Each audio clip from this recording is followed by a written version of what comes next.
ವಿಹಾರ ಕರ್ನಾಟಕ ಸರ್ಕಾರ ಇದರ ಸಹಯೋಗದ ಜೊತೆಗೆ ತೋನ್ಸೆ ಸಾಂಸ್ಕೃತಿಕ ತರಬೇತಿ ಕೇಂದ್ರ ಕೊಲ್ಲಿಯ ಸೋಮೇಶ್ವರ ಇವರು ನಡೆಸುವಂತಹ ಕನ್ನಡ ಕಾವ್ಯ ಕಮ್ಮಟ ಈಗ ಬೆಳಗಿನಿಂದ ಆರಂಭಗೊಂಡು ಇಲ್ಲಿಯವರೆಗೆ ಇದು ಮುಂದುವರೆದು ಬಂದಿದೆ. ಕಾರ್ಯಕ್ರಮವನ್ನು ಮುಂದುವರಿಸುತ್ತಾ ಸಮಾರೋಪ ಸಮಾರಂಭದಲ್ಲಿ ನಾವಿದ್ದೇವೆ. ಇವತ್ತಿನ ಕಾರ್ಯಕ್ರಮದ ಸಮಾರೋಪ ಭಾಷಣವನ್ನು ಮತ್ತು ಕನ್ನಡ ಕಾವ್ಯ ಪರಂಪರೆ ಎನ್ನುವಂತಹ ವಿಷಯದ ಮೇಲೆ ಉಪನ್ಯಾಸವನ್ನು ನೀಡುವುದಕ್ಕೆ ಕರ್ನಾಟಕ ಜಾನಪದ ಮತ್ತು ಯಕ್ಷಗಾನ ಅಕಾಡೆಮಿಯ ಮಾಜಿ ಸದಸ್ಯರಾಗಿರುವಂತಹ ಪ್ರೊಫೆಸರ್ ಭಾಸ್ಕರ್ ರೈ ಕುಕ್ಕುವಳ್ಳಿಯವರು ನಮ್ಮ ಜೊತೆಗಿದ್ದಾರೆ. ಇವತ್ತಿನ ಈ ಸಮಾರೋಪ ಸಮಾರಂಭದಲ್ಲಿ ಸನ್ಮಾನವನ್ನು ಸ್ವೀಕರಿಸಲಿರುವಂತಹ ಹಿರಿಯ ಲೇಖಕಿ ಮತ್ತು ಹೊರನಾಡ ಸಾಹಿತಿಯಾಗಿರುವ ಶ್ರೀಮತಿ ವಾಣಿ ಉಚ್ಚಿಲ್ಕರ್ ಅವರಿದ್ದಾರೆ. ಮುಖ್ಯ ಅಭ್ಯಾಗತರಾಗಿ ರಾಮಕೃಷ್ಣ ಪ್ರೌಢಶಾಲೆ ಹರೇಕಳ ಇದರ ನಿವೃತ್ತ ಮುಖ್ಯೋಪಾಧ್ಯಾಯರಾಗಿರುವ ಶ್ರೀ ರವೀಂದ್ರ ರೈ ಹರೇಕಳ, ಕಲಾ ಸೌರಭ ಮುಂಬೈ ಇದರ ನಿರ್ದೇಶಕರಾಗಿರುವ ಶ್ರೀಯುತ ಪದ್ಮನಾಭ ಸಸೇತ್ಲು ಮತ್ತು ಮುಂಬಯಿಯ ಸಂಗೀತ ಕಲಾವಿದರಾಗಿರುವ ಶೇಖರ ಸಸೇತ್ಲು ಇವರು ನಮ್ಮ ಜೊತೆಗಿದ್ದಾರೆ. ಮತ್ತು ಇವತ್ತಿನ ಈ ಸಮಾರಂಭದ ಅಧ್ಯಕ್ಷತೆಯನ್ನು ವಹಿಸುವುದಕ್ಕೆ ನಮ್ಮ ಜೊತೆಗಿದ್ದಾರೆ ಅಲೆಮಾರಿ ಮತ್ತು ಅರೆ ಅಲೆಮಾರಿ ಅಭಿವೃದ್ಧಿ ನಿಗಮ ಕರ್ನಾಟಕ ಸರ್ಕಾರ ಇದರ ಅಧ್ಯಕ್ಷರಾಗಿರುವ ಶ್ರೀಯುತ ರವೀಂದ್ರ ಶೆಟ್ಟಿ ಉಳಿದಟ್ಟು ಇವರೆಲ್ಲರನ್ನ ಪ್ರೀತಿಪೂರ್ವಕವಾಗಿ ವೇದಿಕೆಗೆ ಬರಮಾಡಿಕೊಳ್ಬೇಕು ಅಂತ ತೋನ್ಸೆ ಸಾಂಸ್ಕೃತಿಕ ತರಬೇತಿ ಕೇಂದ್ರದ ನಿರ್ದೇಶಕರಾಗಿರುವ ತೋನ್ಸೆ ಪುಷ್ಕಳ್ ಕುಮಾರ್ ಇವರಲ್ಲಿ ನಾನು ವಿನಂತಿಸಿಕೊಳ್ತಾ ಇದ್ದೇನೆ.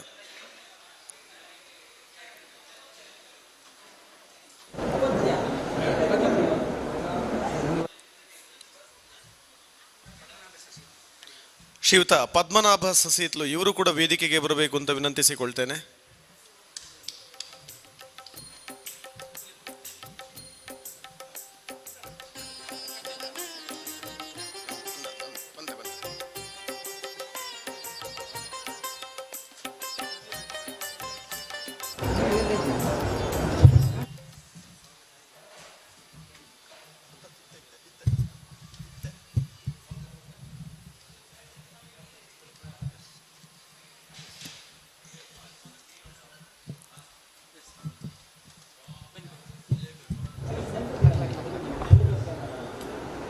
ಇದೀಗ ಆಶಯ ಗೀತೆಯೊಂದಿಗೆ ಕಾರ್ಯಕ್ರಮವನ್ನು ಆರಂಭಿಸ್ತಾ ಇದ್ದೇವೆ. ಕುವೆಂಪುರವರ ರಚನೆಗೆ ಧ್ವನಿಯಾಗ್ತಾ ಇದ್ದಾರೆ ತೋನ್ಸೆ ಸಾಂಸ್ಕೃತಿಕ ತರಬೇತಿ ಕೇಂದ್ರದ ವಿದ್ಯಾರ್ಥಿಗಳು.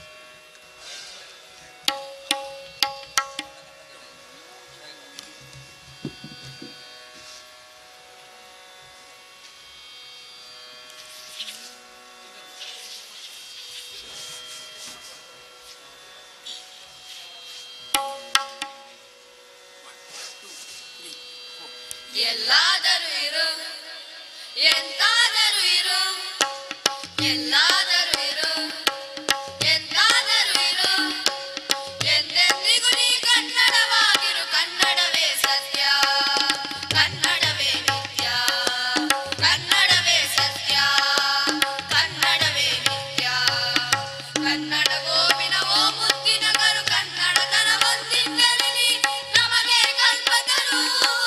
ಕನ್ನಡವೇ ಸತ್ಯ ಕನ್ನಡವೇ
ಇದೀಗ ವೇದಿಕೆಯಲ್ಲಿ ಉಪಸ್ಥಿತರಿರುವ ಎಲ್ಲ ಬಂಧುಗಳನ್ನು ಪ್ರೀತಿಪೂರ್ವಕವಾಗಿ ಸ್ವಾಗತಿಸಲಿದ್ದಾರೆ ತೋನ್ಸೆ ಸಾಂಸ್ಕೃತಿಕ ತರಬೇತಿ ಕೇಂದ್ರದ ನಿರ್ದೇಶಕರಾಗಿರುವ ತೋನ್ಸೆ ಪುಷ್ಕಳ್ ಕುಮಾರ್ ಇವರು.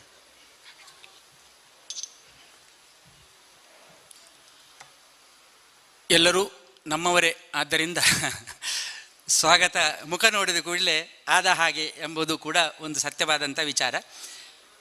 ಒಂದು 6 ತಿಂಗಳ ಹಿಂದೆ ಕನ್ನಡ ಅಭಿವೃದ್ಧಿ ಪ್ರಾಧಿಕಾರದ ಮೂಲಕವಾಗಿ ಬಂದಿರತಕ್ಕಂಥ ಒಂದು ಕಾರ್ಯಕ್ರಮ ಕೋವಿಡ್ ಅಂಥೇಳಿ ಯಾವ ಕಾರ್ಯಕ್ರಮವೂ ಮಾಡಿಸುವವರಿಗೂ ಸಾಧ್ಯ ಇಲ್ಲ, ಮಾಡುವವರಿಗೂ ಸಾಧ್ಯ ಇಲ್ಲದೆ ಹೋಗಿದೆ. ಆಗ ಒಂದು ಮಾತು ಬಂತು, ಏನಂತ ಹೇಳಿದ್ರೆ ಸ್ವಾತಂತ್ರ್ಯ ದಿನಾಚರಣೆ ನಮ್ಮದು ಅಂದರೆ ಬಂಧನದಲ್ಲಿರುವವರು ಬಂಧನ ಬಿಡುಗಡೆಯಾದಂಥ ಸ್ವಾತಂತ್ರ್ಯವನ್ನು ಈಗ ಬಂಧನದೊಳಗೆ ಮಾಡುವ ಹಾಗೆ ಆಗಿದೆ ಎಂಬ ಒಂದು ಮಾತು ಬಂತು. ಆ ಥರದ ವಿಚಾರವನ್ನು ನಾವು ಆಲೋಚನೆ ಮಾಡಿದಾಗ ಕಷ್ಟ. ಅದಕ್ಕಾಗಿ ಅಂತರ್ಜಾಲ ವ್ಯವಸ್ಥೆಯ ಮೂಲಕ ಈ ಕಾರ್ಯಕ್ರಮವನ್ನು ಮಾಡಿದ್ದೇವೆ. ಏನಿದ್ರೂ ಒಂದು ಸಮಾರಂಭ ಮಾಡಿದರೆ 500ಕ್ಕಿಂತ ಹೆಚ್ಚು ಜನ ಎಲ್ಲಿ ಸೇರ್ತಾರೆ, ಹಾಗಾಗಿ ಇದೊಂದು 1000 ಆದರೂ ನೋಡಿ ಯಾರು ಕೇಳಿ ಯಾರು ಎಂಬ ಒಂದು ಅಭಿಪ್ರಾಯದಲ್ಲಿ ಈ ಕಾರ್ಯಕ್ರಮವನ್ನು ಮಾಡಲಿಕ್ಕೆ, ಈ ರೀತಿ ಮಾಡಲಿಕ್ಕೆ ಸಲಹೆ ಸಿಕ್ಕಿತು ಕನ್ನಡ ಪ್ರಾಧಿಕಾರದಲ್ಲಿ. ನಾವು ಅದಕ್ಕೆ ಸಹಯೋಗ ನೀಡುವುದರ ಮೂಲಕವಾಗಿ ಇಲ್ಲಿ ನಮಗೆ ಒಂದು ವಿಶೇಷವಾದಂಥ ಒಂದು ಅವಕಾಶ ಅಂತ ಹೇಳಿದರೆ, ರವೀಂದ್ರ ಶೆಟ್ಟಿ ಉಳಿದೊಟ್ಟು ಅವರು ಕರ್ನಾಟಕ ಸರ್ಕಾರದ ಅಲೆಮಾರಿ ಮತ್ತು ಅಲೆಮಾರಿ ಅಭಿವೃದ್ಧಿ ನಿಗಮದ ಅಧ್ಯಕ್ಷರಾಗಿ ಇದಕ್ಕೆ ಸರ್ಕಾರದ ಒಂದು ಕರ್ತವ್ಯ ಅಂತ ಕೊಟ್ಟದ್ದಲ್ಲ. ಅವರು ಮೊದಲಿಂದಲೂ ಇದೇ ಕೆಲಸ, ಅವರಿಗೆ ಇದ್ದವರಿಗೆ ಹಾಲ್ ಕೊಡೋದು, ಇದ್ದವರಿಗೆ ಸಹಾಯ ಮಾಡೋದು, ಇದ್ದವರಿಗೆ ಏನು ಮಾಡಬೇಕಂತ ಕೇಳೋದು. ಹಾಗಾಗಿ ರವೀಂದ್ರ ಶೆಟ್ಟಿ ಉಳಿದೊಟ್ಟವರ ಒಂದು ಧರ್ಮರಾಯ ಗುಣದಲ್ಲಿ ನಮಗೆ ಸಂಪೂರ್ಣವಾದಂಥ ಸಹಕಾರ ಈ ಸಭಾಂಗಣದಲ್ಲಿ ಸಿಕ್ಕಿದೆ. ಹಾಗಾಗಿ ಬೆಳಗ್ಗೆ ಉದ್ಘಾಟಿಸಿದ್ದಾರೆ ಕಾರ್ಯಕ್ರಮವನ್ನು. ಇದೀಗ ಸಂಜೆ ಕೂಡ ಅವರ ಅಧ್ಯಕ್ಷತೆಯಲ್ಲಿ ಕಾರ್ಯಕ್ರಮ ನಡೀತಾ ಇದೆ. ಹಾಗೆ ಈ ಕಾರ್ಯಕ್ರಮದ ಅಧ್ಯಕ್ಷತೆ ನಡೆಸಿಕೊಡ್ಬೇಕು ಅಂತೇಳಿ ಅವರನ್ನು ಕೇಳಿಕೊಂಡ ಮೇರೆಗೆ ಪುನಃ ಅವರು ಸಂಜೆ ಬಂದಿದ್ದಾರೆ. ಅವರಿಗೆ ಜಂಟಿ ಸಂಸ್ಥೆಗಳ ಪರವಾಗಿ ಹೃತ್ಪೂರ್ವಕವಾದಂಥ ಸ್ವಾಗತವನ್ನು ಬಯಸ್ತಾ ಇದ್ದೇವೆ. ಅವರಿಗೆ ನಮ್ಮ ಈ ಕಾರ್ಯಕ್ರಮಕ್ಕೆ ಸಂಬಂಧಪಟ್ಟ ಹಾಗೆ ನಮ್ಮ ಮಯೂರ್ ನಾಯ್ಕ ಅವರು ದಯವಿಟ್ಟು ಬನ್ನಿ, ಒಂದು ಶಾಲು, ಕನ್ನಡ ಶಾಲು ಮತ್ತು ಈ ಒಂದು ನಮ್ಮ ಪುಷ್ಪ ಸ್ಮರಣಿಕೆಯನ್ನು ನೀಡಬೇಕಾಗಿ ವಿನಂತಿ ಮಾಡಿಕೊಳ್ತಾ ಇದ್ದೇನೆ.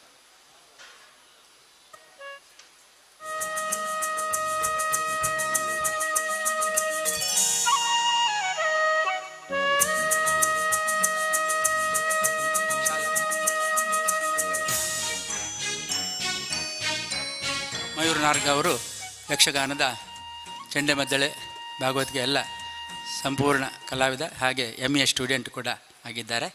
ಹಾಗೆ ನಮ್ಮ ಇವತ್ತಿನ ಕಾರ್ಯಕ್ರಮಕ್ಕೆ ಸಂಬಂಧಪಟ್ಟ ಹಾಗೆ ಈಗ ಸಮಾರೋಪದಲ್ಲಿ ಭಾಷಣಕ್ಕೆ ಬರಬೇಕಾದಿದ್ದವರು ಪ್ರೊಫೆಸರ್ B ಶಿವರಾಮ್ ಶೆಟ್ಟಿ ಅವರು. ಅದು ಭಾನುವಾರ 8ನೇ ತಾರೀಕಿನಿಂದ ಬುಧವಾರಕ್ಕೆ ಪೋಸ್ಟ್ಪೋನ್ ಆದಾಗ ಅವರ ಕಾರ್ಯಬಾಹುಳ್ಯದಿಂದ ಅವರೀಗ ವೃತ್ತಿಯಲ್ಲಿ ಇರುವುದರಿಂದ ಅಸಾಧ್ಯ ಆಗಿದೆ ಅಂತೇಳಿ ತಮ್ಮ ಒಂದು ವಿಷಾದವನ್ನು ಕಳಿಸಿದ್ದಾರೆ. ಹಾಗಾಗಿ ಇವತ್ತು ವಿಶೇಷ ಉಪನ್ಯಾಸ ನೀಡಲಿರುವಂಥ ಪ್ರೊಫೆಸರ್ ಭಾಸ್ಕರ್ ರೈ ಕುಕ್ಕವಳ್ಳಿ ಅವರು, ಅವರ ಕನ್ನಡ ಕಾವ್ಯ ಪರಂಪರೆ ಎಂಬ ಭಾಷಣದಲ್ಲೇ ಸಮಾರೋಪವನ್ನು ಮಾಡಿ ಬಿಡಲಿ ಅಂತೇಳಿ ಅವರೇ ಸಲಹೆ ಕೊಟ್ಟಿದ್ದರು ಶಿವರಾಮ್ ಶೆಟ್ಟರು, ಬೇರೆ ಜನ ಮಾಡೋದು ಬೇಡ ಅದಕ್ಕೆ ಅಂತೇಳಿ. ಹಾಗಾಗಿ ಈ ರೀತಿಯಲ್ಲಿ ನಮ್ಮ ಸಂಜೆ ಈ ಕಾರ್ಯಕ್ರಮಕ್ಕೆ ಭಾಸ್ಕರ್ ರೈ ಕುಕ್ಕವಳ್ಳಿ ಅವರು ಸ್ನೇಹಿತರಾಗಿ ಆಗಮಿಸಿದ್ದಾರೆ. ಯಾವುದೇ ರೀತಿಯಲ್ಲಿ ಏನು ಕಾರ್ಯಕ್ರಮ ಇದ್ದರೂ ಅವರದ್ದಾಗಲಿ, ಪಚ್ಚನಾಡಿ ಅವರದ್ದಾಗಲಿ, ನನ್ನದಾಗಲಿ, ಮತ್ತು ಇನ್ನು ರವೀಂದ್ರ ಶೆಟ್ಟಿ ಉಳಿದೊಟ್ಟಿದ್ದಾಗಲಿ, ಮತ್ತು ಇಲ್ಲಿ ಇರುವ ಯಾರ ಮೂಲಕದ ಕಾರ್ಯಕ್ರಮ ಆದರೂ ಕೂಡ ಅನಿವಾರ್ಯ ಒಂದು ಬಳಕೆ ಅವರು. ಹಾಗಾಗಿ ಭಾಸ್ಕರ್ ರೈ ಕುಕ್ಕವಳ್ಳಿ ಅವರು ಇವತ್ತು ಉಪನ್ಯಾಸ ನೀಡಲಿಕ್ಕೆ ಬಂದಿದ್ದಾರೆ ಕನ್ನಡ ಕಾವ್ಯ ಪರಂಪರೆಯ ಬಗ್ಗೆ. ಹಾಗಾಗಿ ಖ್ಯಾತ ಅರ್ಥಧಾರಿ, ಹಾಗೆ ನಿವೃತ್ತ ಉಪನ್ಯಾಸಕರು, ಅದರ ಮೇಲೆ ಲೇಖಕರು ಮತ್ತು ಕವಿ, ಸಾಹಿತಿ ಎಲ್ಲ ರೀತಿಯಲ್ಲೂ, ಮತ್ತು ಮಾಜಿ ಸದಸ್ಯರು ಕರ್ನಾಟಕ ಬಯಲಾಟ ಯಕ್ಷಗಾನ ಅಕಾಡೆಮಿ, ಅದರ ಜೊತೆಗೆ ತುಳು ಸಾಹಿತ್ಯ ಅಕಾಡೆಮಿ, ಎಲ್ಲ ರೀತಿಯಲ್ಲಿ ಕೂಡ ಒಂದು ರೀತಿಯ ಅನುಭವಿ ಭಾಸ್ಕರ್ ರೈ ಕುಕ್ಕವಳ್ಳಿ ಅವರು ಈ ಕಾರ್ಯಕ್ರಮ ನಡೆಸಿಕೊಳ್ಳಲಿಕ್ಕೆ ಬಂದಿದ್ದಕ್ಕೆ ಅವರಿಗೆ ಹೃತ್ಪೂರ್ವಕವಾದಂಥ ಸ್ವಾಗತವನ್ನು ಬಯಸ್ತಾ ಇದ್ದೇನೆ. ಅವರಿಗೆ ನಮ್ಮ ತ್ಯಾಗಂ ಮಾಸ್ಟರ್ ಅವರು ದಯವಿಟ್ಟು ಬಂದು ಒಂದು ನಮ್ಮ ಈ ವಲಯದ ಒಂದು ಸ್ವಾಗತವನ್ನು ಮಾಡಬೇಕಾಗಿ ವಿನಂತಿ ಮಾಡಿಕೊಳ್ತಾ ಇದ್ದೇನೆ.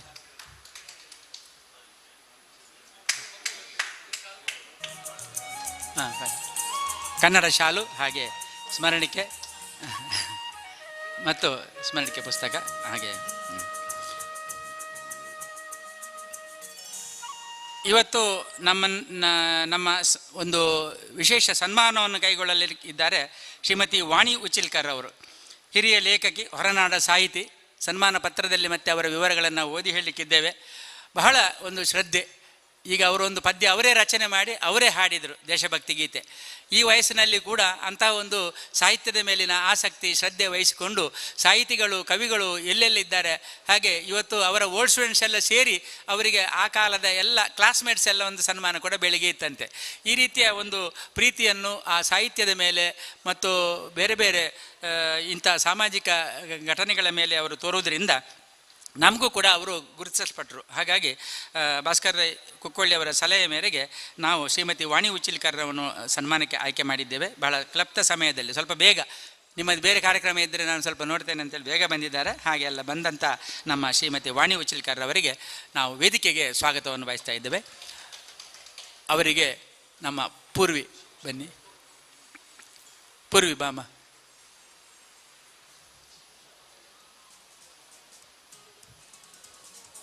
ಪೂರ್ವಿ ಬಾ ಬಾ ಮೇಲೆ ಬನ್ನಿ ಬಾ. ಪೂರ್ವಿ ಹಾಗೂ ನಮ್ಮ ಶಿಂಷಾ ಅವರು ನಮ್ಮ ತರಬೇತಿ ಕೇಂದ್ರದ ಮಕ್ಕಳು. ಅವರು ಗೌರವಿಸಿ ಆಶೀರ್ವಾದ ಪಡಿಬೇಕು, ಆಯಿತಾ? ಹಾಂ, ಆಶೀರ್ವಾದ ಪಡ್ಕೊಳ್ಳಿ ಅವರಿಂದ, ಆಯಿತಾ? ದೊಡ್ಡ ಸಾಹಿತಿ ಅವರು. ಹಾಂ ಹಾಂ, ನಿಲ್ಲಿ ನಿಲ್ಲಿ, ತಿರುಗಿ ನಿಲ್ಲಿ ಸ್ವಲ್ಪ. ಎಸ್. ಹಾಗೆ ನಮ್ಮೊಂದಿಗೆ ಇವತ್ತು ವಿಶೇಷ ಅಭ್ಯಾಗತರಾಗಿ ಶ್ರೀ ರವೀಂದ್ರ ರೈ ಹರೇಕಳ, ನಿವೃತ್ತ ಮುಖ್ಯೋಪಾಧ್ಯಾಯರು, ಶ್ರೀ ರಾಮಕೃಷ್ಣ ಪ್ರೌಢಶಾಲೆ ಹರೇಕಳ.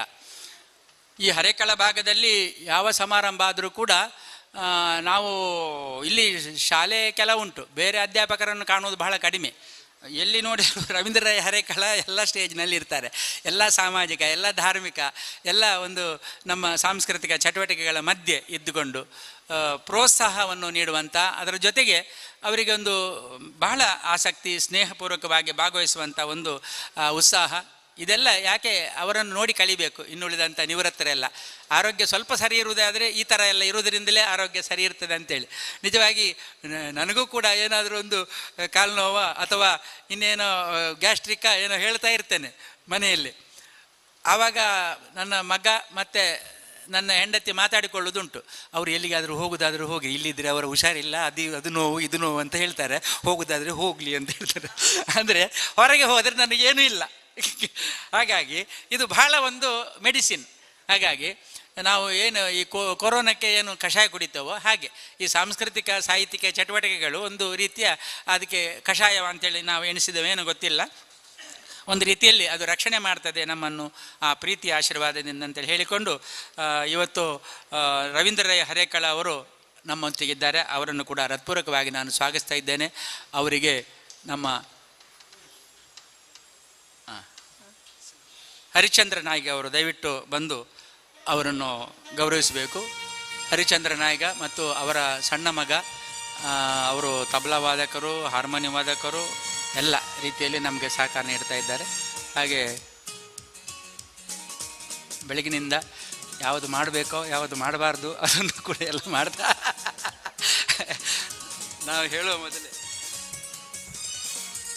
ಅದು ಅನುಭವ ಇದೆ ಅಂತ ಅವರಿಗೆ ಅನುಭವ ಇದೆ. ಹಾಗಾಗಿ ಅವರು ನಮ್ಮನಿಗಿದ್ದಾರೆ, ವಂದನೆಗಳು. ಹಾಗೆ ಇನ್ನೋರ್ವರು ನಮ್ಮ ಮುಖ್ಯ ಅತಿಥಿಯಾಗಿ ಇವತ್ತು ಆಹ್ವಾನಿತರು ಶ್ರೀಯುತ ಪದ್ಮನಾಭ ಸಸೀತ್ಲು, ನಿರ್ದೇಶಕರು, ಕಲಾ ಸೌರಭ, ಮುಂಬೈ. ಭಾಳ ಬೇಗ ಬಂದಿದ್ದಾರೆ, ಮಧ್ಯಾಹ್ನವೇ. ಅಂದರೆ ಸಂಗೀತದ ಅವರು ಆಸಕ್ತರು. ಹಾಗಾಗಿ ನಮ್ಮ ಎಲ್ಲ ಕಲಾವಿದರನ್ನು ಇವತ್ತು ಏನು ಸಂಗೀತೆಯಲ್ಲಿ ಮಾಡಿದೆವೋ ಅವರೆಲ್ಲರನ್ನೂ ಮುಂಬೈಗೆ ಕರೆಸಿ ಹಲವಾರು ಕಾರ್ಯಕ್ರಮವನ್ನು ಮಾಡಿಸಿದವರು. ಹಾಗಾಗಿ ಇಂಥ ಸಂಘಟನೆ, ಇಂಥ ಕಾರ್ಯಕ್ರಮ ಮಾಡಿಸುವುದಂತ ಒಂದು ನಗಣ್ಯ.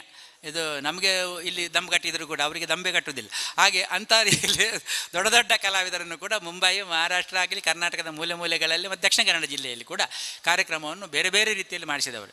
ಇತ್ತೀಚೆಗೆ ಅವರು ಒಂದು ವಾರದಿಂದ ಮಂಗಳೂರಲ್ಲಿದ್ದಾರೆ. ಅವರು ಯಾಕೆ ಅಂತ ಇದ್ದಾರೆ ಅಂತ ಹೇಳಿದರೆ, ಕಲಾ ಸೌರಭ ಮುಂಬೈ ವತಿಯಿಂದ ಕಾರ್ಯಕ್ರಮ ಮಾಡಲಿಕ್ಕೆ ಈಗ ಸರ್ಕಾರ ಬಿಡುವುದಿಲ್ಲ. ಹಾಗಾಗಿ ಯಾರು ಕಲಾವಿದರಿದ್ದಾರೆ ಅವರಿಗೆ ಕಿಟ್ಟು ಕೊಡುವ ಸಹಕಾರಕ್ಕೋಸ್ಕರ ಊರಿಗೆ ಬಂದಿದ್ದಾರೆ. ಅದು ದೊಡ್ಡ ಒಂದು ಸಂಗತಿ. ಈಗಾಗಲೇ 3 ಕಾರ್ಯಕ್ರಮ ಆಯಿತು. ಒಂದು ಕಡೆಯಲ್ಲಿ 30 ಕಿಟ್ಟು, ಮತ್ತೊಂದು ಕಡೆಯಲ್ಲಿ 40 ಕಿಟ್ಟು, ಮತ್ತೊಂದು ಕಡೆಯಲ್ಲಿ 70 ಕಿಟ್ಟು. ನಿನ್ನೆ ಸಶೀತುಲು ದೇವಸ್ಥಾನದ ಮೇಳದ ಕಲಾವಿದರಿಗೆ ಮತ್ತು ಬೇರೆ ಉಳಿದಂಥ ಕಲಾವಿದರಿಗೆ ಕಲಾ ಸೌರಭ ಮುಂಬೈ ಅವರ ಅಭಿಮಾನಿ ದಾನಿಗಳಿಂದಲೇ ಅದನ್ನು ಸಂಗ್ರಹಿಸಿ ಅಲ್ಲಿ ಕಿಟ್ಟು ವಿತರಣೆ ಮಾಡುವ ಸಮಾರಂಭಕ್ಕೆ ಬಂದವರು. ನಾನು ಇಲ್ಲಿ ಅವರು ಹೇಗೂ ನಾಳೆ ನಾಳೆ ನಾಡ್ದು ಬಾಂಬೆಗೆ ಹೋಗ್ತಾರೆ ಅವರು. ಅದಕ್ಕೆ ಬೇಕಾಗಿ ನಮ್ಮದೊಂದು ಸಮಾರಂಭ ಆಗುವಾಗ ಇಂಥ ಮಹಾನ್ ಕಲಾವಿದರು, ಸಂಘಟಕರು, ನಿರ್ದೇಶಕರನ್ನು ನಾವು ಬಿಟ್ಟು ಒಂದು ಕಾರ್ಯಕ್ರಮ ಮಾಡೋದು ಅದು ಸರ್ವತಾ ತಪ್ಪು ಅಂಥೇಳಿ ಅವರನ್ನು ನಾನು ಬರಲಿಕ್ಕೆ ಮೊದಲೇ ಹೇಳಿದ್ದೇನೆ. ಅವರು ಬೇರೆ ಬೇರೆ ಇವತ್ತು ಎಲ್ಲ ಅದಕ್ಕೆ ಸಂಬಂಧಪಟ್ಟ ದಾನಿಗಳ ಮತ್ತು ಬೇರೆ ಬೇರೆ ವಿಚಾರದ ಅವರಿಗೆ ಡಿಸ್ಕಸ್ ಮಾಡುವ ಕೆಲಸಗಳಿದ್ದರೂ ಕೂಡ ಇವತ್ತು ನಮ್ಮ ಕಾರ್ಯಕ್ರಮಕ್ಕೆ ಬಹಳ ಅತ್ಯಂತ ಶ್ರದ್ಧೆಯಿಂದ ಬಂದಿದ್ದಾರೆ. ನಮಗೂ ಕೂಡ ಸಾಕಷ್ಟು ಅವಕಾಶಗಳನ್ನು ಕೊಟ್ಟಂಥ ಶ್ರೀ ಪದ್ಮನಾಭ ಸಸಿತ್ಲು ಅವರಿಗೆ ಹೃತ್ಪೂರ್ವಕವಾದಂಥ ಸ್ವಾಗತ. ಈಗಾಗಲೇ 3 ಕಾರ್ಯಕ್ರಮ ಆಯ್ತಲ್ಲ, ಇನ್ನೊಂದು ಕಾರ್ಯಕ್ರಮ ಮುಂಬೈಯಲ್ಲಿ ಆಮೇಲೆ ಬೆಂಗಳೂರಲ್ಲಿ, ಈ ಥರ 2 ಕಡೆಯಲ್ಲಿ ಕೂಡ ಆ ಕಾರ್ಯಕ್ರಮ ಆಗಲಿಕ್ಕುಂಟು. ಅದರ ಜೊತೆಗೆ ಸಾಂಸ್ಕೃತಿಕ ಕಾರ್ಯಕ್ರಮಗಳನ್ನು ಕೂಡ ಮಾಡ್ತಾರೆ.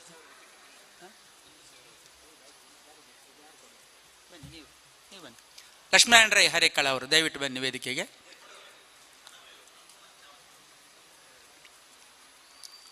ಲಕ್ಷ್ಮೀನಾರಾಯಣ ರೈ ಹರೇಕಳ ಅವರು ವೇದಿಕೆಗೆ ಬನ್ನಿ. ನಮ್ಮ ಪದ್ಮನಾಭ ಸಸಿತ್ಲು ಅವರಿಗೆ ನಮ್ಮ ಈ ಸಮಾರೋಪ ಸಮಾರಂಭಕ್ಕೆ ಸ್ವಾಗತ ಸುಸ್ವಾಗತ. ಕನ್ನಡ ಶಾಲು ಹಾಗೆ ಸ್ಮರಣಿಕೆ. ವಂದನೆಗಳು. ಅವರ ಜೊತೆಗೆ ಇನ್ನೋರ್ವರು ಹಿರಿಯ ಸಂಗೀತ ಕಲಾವಿದರು ಆಗಮಿಸಿದ್ದಾರೆ. ಅವರನ್ನು ನಾನು ಕಾರ್ಯಕ್ರಮಕ್ಕೆ ಬರಲಿಕ್ಕೆ ಹೇಳಿದೆ. ಅವರು ಬೇರೆ ಯಾರೂ ಅಲ್ಲ, ಕಲಾ ಸೌರಭ ಮತ್ತು ಕಲಾ ಜಗತ್ತಿನ ಸಂಗೀತ ನಿರ್ದೇಶಕರಲ್ಲಿ.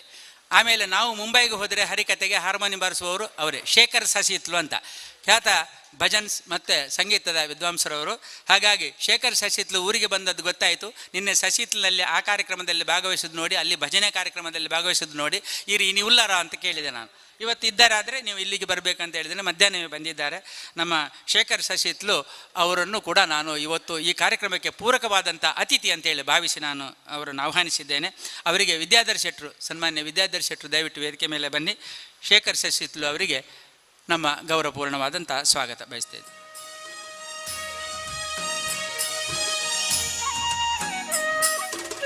ಕನ್ನಡ ಶಾಲು ಹಾಗೆ ಪುಷ್ಪ ಮತ್ತು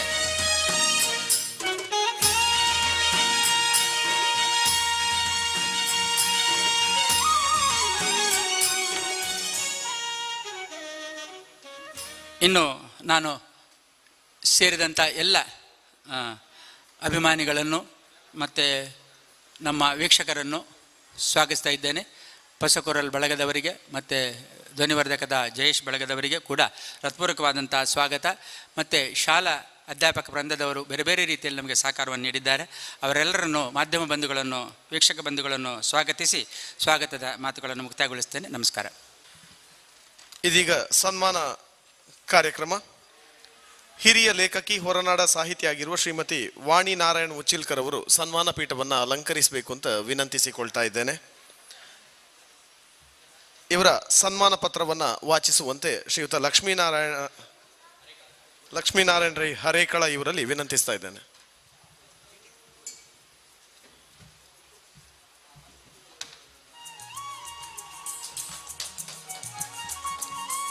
ಎಲ್ರಿಗೂ ನಮಸ್ಕಾರ. ಕನ್ನಡ ಅಭಿವೃದ್ಧಿ ಪ್ರಾಧಿಕಾರ ಬೆಂಗಳೂರು ಮತ್ತು ತೋನ್ಸೆ ಸಾಂಸ್ಕೃತಿಕ ತರಬೇತಿ ಕೇಂದ್ರ ಕುಲ್ಯ ಸೋಮೇಶ್ವರ ಮಂಗಳೂರು ದಕ್ಷಿಣ ಕನ್ನಡ ದಿನಾಂಕ 8/8/2021 ದೇರಳಕಟ್ಟೆ ವಿದ್ಯಾರತ್ನ ಆಂಗ್ಲ ಮಾಧ್ಯಮ ಶಾಲೆಯಲ್ಲಿ ಜರುಗಿದ ಕನ್ನಡ ಕಾವ್ಯ ಕಮ್ಮಟ ಕಾರ್ಯಕ್ರಮದಲ್ಲಿ ಕನ್ನಡ ನಾಡು ನುಡಿಯ ಸೇವೆಗಾಗಿ ಡಾಕ್ಟರ್ ವಾಣಿ ನಾರಾಯಣ್ ಉಚ್ಚಿಲ್ಕರ್ ಇವರನ್ನು ಗಣ್ಯರ ಸಮ್ಮುಖದಲ್ಲಿ ಸನ್ಮಾನಿಸಿ ಸಮರ್ಪಿಸಿದ ಸನ್ಮಾನ ಪತ್ರ. ಮಂಗಳೂರು ತಾಲೂಕು ಸೋಮೇಶ್ವರ ಉಚ್ಚಿಲದಲ್ಲಿ ವಿದ್ವಾನ್ ದಿವಂಗತ ರಾಮಚಂದ್ರ ಉಚ್ಚಿಲ್ ಮತ್ತು ಪೊನ್ನಮ್ಮ ದಂಪತಿಯ ಸುಪುತ್ರಿಯಾಗಿ ಜನಿಸಿದ ಡಾಕ್ಟರ್ ವಾಣಿ ಉಚ್ಚಿಲ್ಕರ್ ಮುಂಬೈ ವಿದ್ಯಾಪ್ರಸಾರಕ ಮಂಡಳದ ಕನ್ನಡ ಪ್ರೌಢಶಾಲೆಯಲ್ಲಿ ಅಧ್ಯಾಪಕಿಯಾಗಿ ವೃತ್ತಿ ಜೀವನ ಆರಂಭಿಸಿದರು. ಮುಂಬೈ ವಿಶ್ವವಿದ್ಯಾನಿಲಯದಿಂದ MA ಮತ್ತು ಮೈಸೂರು ವಿಶ್ವವಿದ್ಯಾನಿಲಯದಿಂದ B.Ed ಪದವಿ ಪಡೆದು ಅವರು ಬೋವಿ ಜಾನಪದ ಒಂದು ಅಧ್ಯಯನ ಎಂಬ ಮಹಾಪ್ರಬಂಧಕ್ಕೆ ಮುಂಬೈ ವಿಶ್ವವಿದ್ಯಾನಿಲಯದಿಂದ ಡಾಕ್ಟರೇಟ್ ಉಪಾಧಿ ಪಡೆದರು. Somaiya arts and science college ಸೇರಿದಂತೆ ವಿವಿಧ ವಿದ್ಯಾಸಂಸ್ಥೆಗಳಲ್ಲಿ ಶಿಕ್ಷಕಿಯಾಗಿ, ಉಪನ್ಯಾಸಕಿಯಾಗಿ ಸುದೀರ್ಘ 39 ವರ್ಷ ಸೇವೆ ಸಲ್ಲಿಸಿರುವ ಡಾಕ್ಟರ್ ವಾಣಿ ಅವರು ಅಪಾರ ಶಿಷ್ಯ ಬಳಗವನ್ನು ಹೊಂದಿದ್ದಾರೆ. ತಮ್ಮ ತಂದೆಯವರ ಹೆಸರಿನಲ್ಲಿ ಚಾರ ಪ್ರಕಾಶನವನ್ನು ಹುಟ್ಟುಹಾಕಿ ಸಾಹಿತ್ಯ ಸುಮ ಎಂಬ ತಮ್ಮ ಚೊಚ್ಚಲ ಕೃತಿಯನ್ನು ಪ್ರಕಟಿಸಿದ್ದಾರೆ. ಹಲವಾರು ನಾಟಕ ವಿಮರ್ಶೆ ಲೇಖನಗಳನ್ನು ಬರೆದಿರುವುದಲ್ಲದೆ ವಿಚಾರಗೋಷ್ಠಿ ಕವಿಗೋಷ್ಠಿಗಳಲ್ಲೂ ಭಾಗವಹಿಸಿದ್ದಾರೆ. ಆದರ್ಶ ಶಿಕ್ಷಕಿ ಪ್ರಶಸ್ತಿ, ಅತ್ತಿಮಬ್ಬೆ ಮತ್ತು ದ್ರೋಣಾಚಾರ್ಯ ಪ್ರಶಸ್ತಿ, ಕನ್ನಡ ಸಂಸ್ಕೃತಿ ಇಲಾಖೆಯ ಪುರಸ್ಕಾರ ಇತ್ಯಾದಿ ಗೌರವಗಳಿಗೆ ಪಾತ್ರರಾಗಿದ್ದಾರೆ. ನಾರಾಯಣ್ ಉಚ್ಚಿಲ್ಕರ್ ಅವರೊಂದಿಗೆ 1969ರಲ್ಲಿ ವಿವಾಹವಾಗಿದ್ದ ವಾಣಿ ಅವರು ನವೀನ ಮತ್ತು ನವನೀತ ಎಂಬಿಬ್ಬರು ಪುತ್ರರು, ಸೊಸೆಯಂದಿರು ಮತ್ತು ಮೊಮ್ಮಕ್ಕಳೊಂದಿಗೆ ಮುಂಬೈಯಲ್ಲಿ ನಿವೃತ್ತ ಜೀವನ ಸಾಗಿಸುತ್ತಿದ್ದಾರೆ. ಶ್ರೀಮತಿ ಡಾಕ್ಟರ್ ವಾಣಿ ಉಚ್ಚಿಲ್ಕರ್ ಅವರಿಗೆ ಸದಾ ಸರ್ವದ ಶುಭವಾಗಲಿ. ಡಾಕ್ಟರ್ ಸಂತೋಷ್ ಹಾನಗಲ, ಕಾರ್ಯದರ್ಶಿ, ಕನ್ನಡ ಅಭಿವೃದ್ಧಿ ಪ್ರಾಧಿಕಾರ, ತೋನ್ಸೆ ಪುಷ್ಕಲ್ ಕುಮಾರ್, ನಿರ್ದೇಶಕರು, ತೋನ್ಸೆ ಸಾಂಸ್ಕೃತಿಕ ತರಬೇತಿ ಕೇಂದ್ರ. ಧನ್ಯವಾದ. ವಂದನೆಗಳು ಸರ್. ವೇದಿಕೆಯಲ್ಲಿರುವ ಗಣ್ಯರು ಈ ಸನ್ಮಾನ ಕಾರ್ಯಕ್ರಮವನ್ನು ನಡೆಸಿಕೊಡಬೇಕು ಅಂತ ವಿನಂತಿಸಿಕೊಳ್ತಾ ಇದ್ದೇವೆ.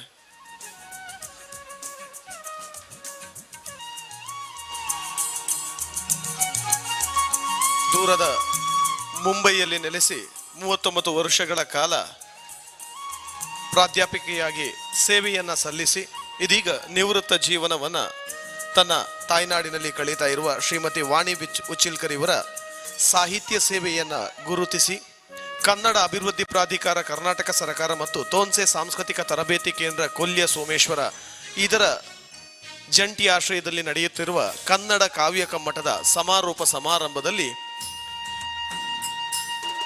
ಶ್ರೀಮತಿ ವಾಣಿ ಉಚ್ಚಿಲ್ಕರ್ ಅವರಿಗೆ ಅರ್ಪಿಸುತ್ತಿರುವ ಸನ್ಮಾನ ತಮ್ಮ ಇನ್ನು ಮುಂದಿನ ಬದುಕು ಸುಖಮಯವಾಗಲಿ, ಸಾಹಿತ್ಯ ಕ್ಷೇತ್ರಕ್ಕೆ ನೀಡಿರುವ ಕೊಡುಗೆ ಮುಂದಿನ ಪೀಳಿಗೆಗೆ ಆದರ್ಶವಾಗಲಿ ಎನ್ನುವಂತಹ ಸದಾಶಯದೊಂದಿಗೆ ತಮ್ಮನ್ನು ಅಭಿನಂದಿಸುತ್ತಾ ಈ ಸನ್ಮಾನವನ್ನು ತಮಗರ್ಪಿಸುತ್ತಾ ಇದ್ದೇವೆ.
ಸನ್ಮಾನವನ್ನು ಸ್ವೀಕರಿಸಿದ ಶ್ರೀಮತಿ ವಾಣಿ ಉಚ್ಚಿಲ್ಕರ್ ಅವರು ತಮ್ಮ ಮಾತುಗಳನ್ನು ನಮ್ಮ ಜೊತೆ ಹಂಚಿಕೊಳ್ಬೇಕು ಅಂತ ವಿನಂತಿಸಿಕೊಳ್ತಾ ಇದ್ದೇನೆ.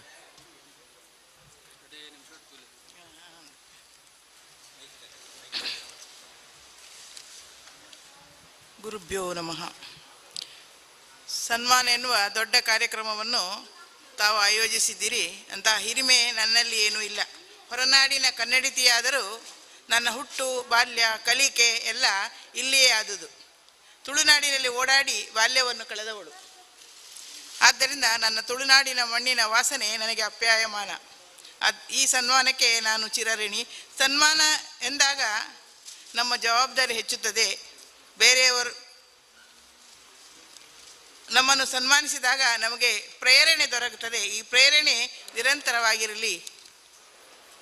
ಕರೋನಾ ಹಾವಣಿಯಲ್ಲೂ ತಾವು ಹಮ್ಮಿಕೊಂಡ ಕಾರ್ಯಕ್ರಮ ಯಶಸ್ಸು ಕಂಡಿದೆ. ಕನ್ನಡ ಕಮ್ಮಟವನ್ನು ಆಯೋಜಿಸಿದಿರಿ. ಕಾವ್ಯ ಮಾರ್ಗ ಬೋಧನೆ ಮತ್ತು ಸಮನ್ವಯ. ಇಂದಿನ ಯುವ ಪೀಳಿಗೆಗೆ ಈ ಕಮ್ಮಟದ ಪ್ರಸ್ತುತತೆಯ ಅವಶ್ಯಕತೆ ಇದೆ. ಕೆಲವು ನವ್ಯ ಕವಿತೆಗಳನ್ನು ಓದುವಾಗ ಇದರ ಅವಶ್ಯಕತೆ ಇದೆ ಎಂದು ಖಂಡಿತ ಅನಿಸಿತು. ದೊಡ್ಡ ಸಂಖ್ಯೆಯಲ್ಲಿ ಯುವ ಕವಿಗಳು ಭಾಗವಹಿಸದಿದ್ದರೂ ಆಸಕ್ತರು ಕೆಲವರಾದರೂ ಬಂದಿದ್ದೀರಿ ಎಂದು ತಿಳಿದು ಸಂತೋಷವಾಯಿತು. ಏಕೆಂದರೆ ಮಾರ್ಗದರ್ಶನ ಅನಿವಾರ್ಯತೆ. ಸಾಹಿತಿಗಳಿಂದ ಇಂತಹ ಕಮ್ಮಟದ ಮೂಲಕ ಮಾರ್ಗದರ್ಶನ ಅವಶ್ಯ. ಕಮ್ಮಟದ ಶ್ರಮ ಸಾರ್ಥಕವಾಗಬೇಕಾದ್ರೆ ಭಾಗವಹಿಸುವಿಕೆ ಮುಖ್ಯ, ಸಂಖ್ಯೆ ಮುಖ್ಯವಲ್ಲ. ಜೊತೆಗೆ ನಮ್ಮ ಕನ್ನಡ ಕಾವ್ಯ ಪರಂಪರೆಯ ಹಿರಿಮೆಯನ್ನು, ಗರಿಮೆಯನ್ನು ತಿಳಿದುಕೊಳ್ಳುವುದು ನಮ್ಮ ಕರ್ತವ್ಯ. ಏಕೆಂದರೆ ನಮ್ಮ ಕನ್ನಡ ಕಾವ್ಯ ಪರಂಪರೆ ನಡೆದು ಬಂದ ದಾರಿ ಹೆದ್ದಾರಿ. ಇಂತಹ ಶ್ರೀಮಂತ ಕಾವ್ಯ ಪರಂಪರೆ ಬೇರೆ ಯಾವ ಭಾಷೆಗಳಲ್ಲಿಯೂ ಕಂಡುಬಾರದು. ಅಂತಹ ಹಿರಿತನ ಕನ್ನಡಕ್ಕಿರುವಾಗ ಅದನ್ನು ತಿಳಿದುಕೊಂಡು ಹೆಮ್ಮೆ ಪಟ್ಟುಕೊಳ್ಳಬೇಕಾದವರು ನಾವು. ಆ ದಾರಿಯಲ್ಲಿ ನಡೆಯುವ ಪ್ರಯತ್ನ ಯುವ ಪೀಳಿಗೆ ಮಾಡಬೇಕು. ಆ ನಿಟ್ಟಿನಲ್ಲಿ ಅಲ್ಲಲ್ಲಿ ಹಲವು ಕಾರ್ಯಕ್ರಮಗಳನ್ನು ತೋನ್ಸೆ ಸಾಂಸ್ಕೃತಿಕ ತರಬೇತಿ ಕೇಂದ್ರ ಆಯೋಜಿಸಲಿ. ಹೆಚ್ಚೆಚ್ಚು ಕವಿಗಳು ಆಕರ್ಷಿತರಾಗಲಿ, ಬರೆಯುವಂತಾಗಲಿ. ಪ್ರತಿಯೊಬ್ಬರಲ್ಲಿಯೂ ಓದುವ, ಮೆಚ್ಚುವ, ಬರೆಯುವ ಕಲೆ ಇದ್ದೇ ಇರ್ತದೆ. ಇಂತಹ ಕಮ್ಮಟಗಳು ಈ ಕಲೆಗೆ ಸಾಣೆ ಹಿಡಿಯಲಿ ಎಂದು ಹಾರೈಸ್ತೇನೆ. ಹಲವು ರೀತಿಯಲ್ಲಿ ಒಳ್ಳೆಯ ಬದುಕನ್ನು ಬದುಕಲು ಕರೋನಾದಿಂದ ಜಗತ್ತು ಮುಕ್ತವಾಗಲಿ ಎಂದು ಹಾರೈಸುತ್ತಾ ವಂದಿಸ್ತೇನೆ. ವಂದನೆಗಳು.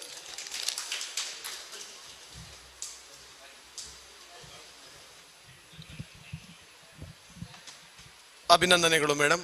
ಇನ್ನು ಮುಂದಕ್ಕೆ ಮುಂಬಯಿಯ ಕಲಾ ಸೌರಭದ ನಿರ್ದೇಶಕರು ಮತ್ತು ಇವತ್ತಿನ ಕಾರ್ಯಕ್ರಮದ ಅತಿಥಿಗಳು ಆಗಿರುವಂಥ ಶ್ರೀಯುತ ಪದ್ಮನಾಭ ಸಸಿತ್ಲು ಇವರು ಈ ಕಾರ್ಯಕ್ರಮವನ್ನು ಉದ್ದೇಶಿಸಿ ಮಾತಾಡಬೇಕು ಎನ್ನುವ ವಿನಂತಿಗೆ ಮೌನದಿಂದ ಸಮ್ಮತಿಯನ್ನು ಸೂಚಿಸಿದ್ದಾರೆ. ಕಾರ್ಯಕ್ರಮವನ್ನು ಮುಂದುವರಿಸುತ್ತಾ ಶ್ರೀಯುತ ಶೇಖರ ಸಸಿತ್ಲು ಮುಂಬಯಿಯ ಸಂಗೀತ ಕಲಾವಿದರು. ಸರಿ, ಓಕೆ, ಸಾರಿ, ಪದ್ಮನಾಭ ಸಸಿತ್ಲು ಇವರು ಮಾತುಗಳನ್ನು ಹಂಚಿಕೊಳ್ಬೇಕು ಅಂತ ವಿನಂತಿಸಿಕೊಳ್ತಾ ಇದ್ದೇನೆ.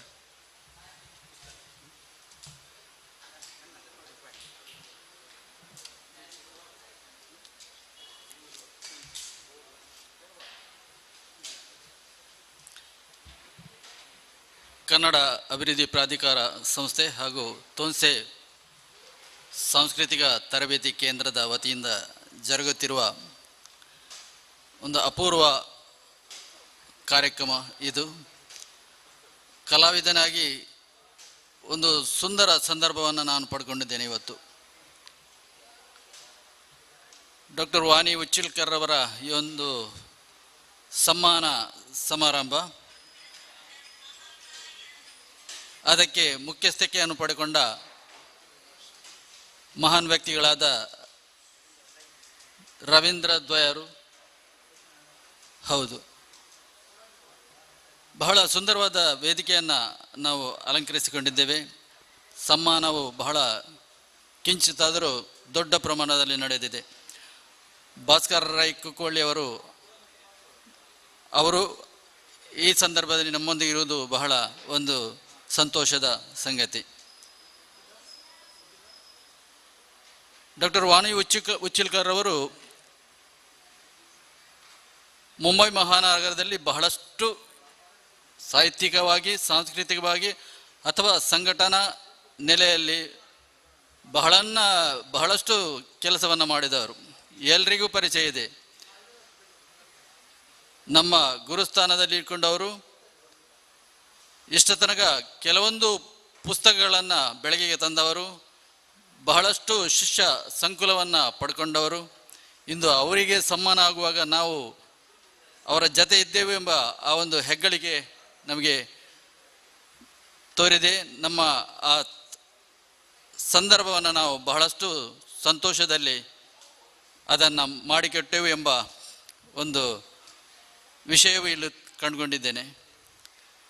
ಪುಷ್ಕಳ್ ಕುಮಾರ್ ತೋನ್ಸೆ ಅವರು ಕೊರೋನಾ ಅಂತ ಎಲ್ಲರೂ ಓಡಾಡ್ತಾ ಇದ್ದಾರೆ. ಅವರು ಕೊರೋನಾ ಓಡುವುದಿಲ್ಲ, ಎಲ್ಲದಕ್ಕೂ ಕರುಣೆ ತೋರಿಸಿ, ಎಲ್ಲ ಕಲಾವಿದರಿಗೂ ಕರುಣೆ ತೋರಿಸಿ ಅವರು ಓಡಾಡ್ತಿದ್ದಾರೆ. ಅವರಿಗೂ ಕೊರೋನಾ ಬಂದಿದೆ ಬಹುಶಃ. ಪ್ರಥಮಾರ್ಧದಲ್ಲಿ ಅವರು ಕೂಡ ಅದರಲ್ಲಿ ಇದ್ದರು. ಅಲ್ಲಿ ಕೂಡ ಕರುಣೆ ತೋರಿಸಿ ಇಲ್ಲಿ ಬಂದಿದ್ದಾರೆ. ನಾನು ಕೂಡ ಕೆಲವೊಂದು ಸಾರಿ ಬಂದಿದ್ದೇನೆ. ಆ ನಡುವೆ 2-3 ಕಾರ್ಯಕ್ರಮ ನಮ್ಮದು ಸಾಹಿತ್ಯ ಸಂಗೀತ ಗೋಷ್ಠಿ ನಮ್ಮ ಕೂಡ್ಲದಲ್ಲಿ ಡಾಕ್ಟರ್ ಭಾಸ್ಕರ್ ರೈ ಕುಕ್ಕೋಳ್ಳಿಯವರ ನೇತೃತ್ವದಲ್ಲಿ ಜರುಗಿದೆ. ಬಹಳ ಸುಂದರವಾದ ಕಾರ್ಯಕ್ರಮ, ದೊಡ್ಡ ಕಾರ್ಯಕ್ರಮ 2 ಎಪಿಸೋಡ್ನಲ್ಲಿ ನಡೆದಿದೆ.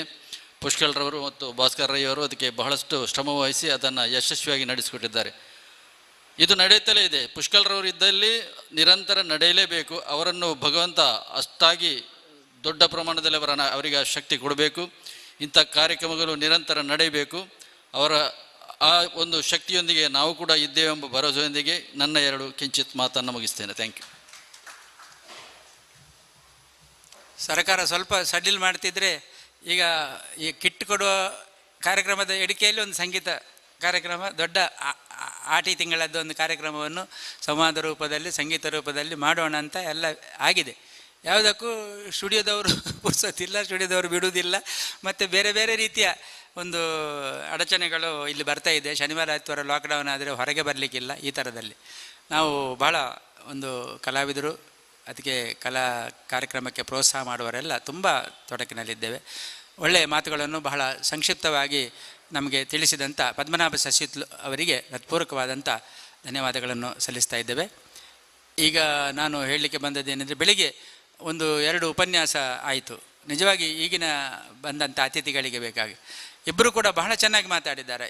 ಯಾರು ನಮ್ಮ ಡಾಕ್ಟರ್ ಪಚ್ಚನಾಡಿ ಅವರು ಛಂದಸ್ಸು ಮತ್ತು ಪ್ರಾಸದ ಬಗ್ಗೆ ಬಹಳಷ್ಟು ಒಳ್ಳೆಯ ರೀತಿಯ ಇದನ್ನು ಉಪನ್ಯಾಸ ಕೊಟ್ಟಿದ್ದಾರೆ.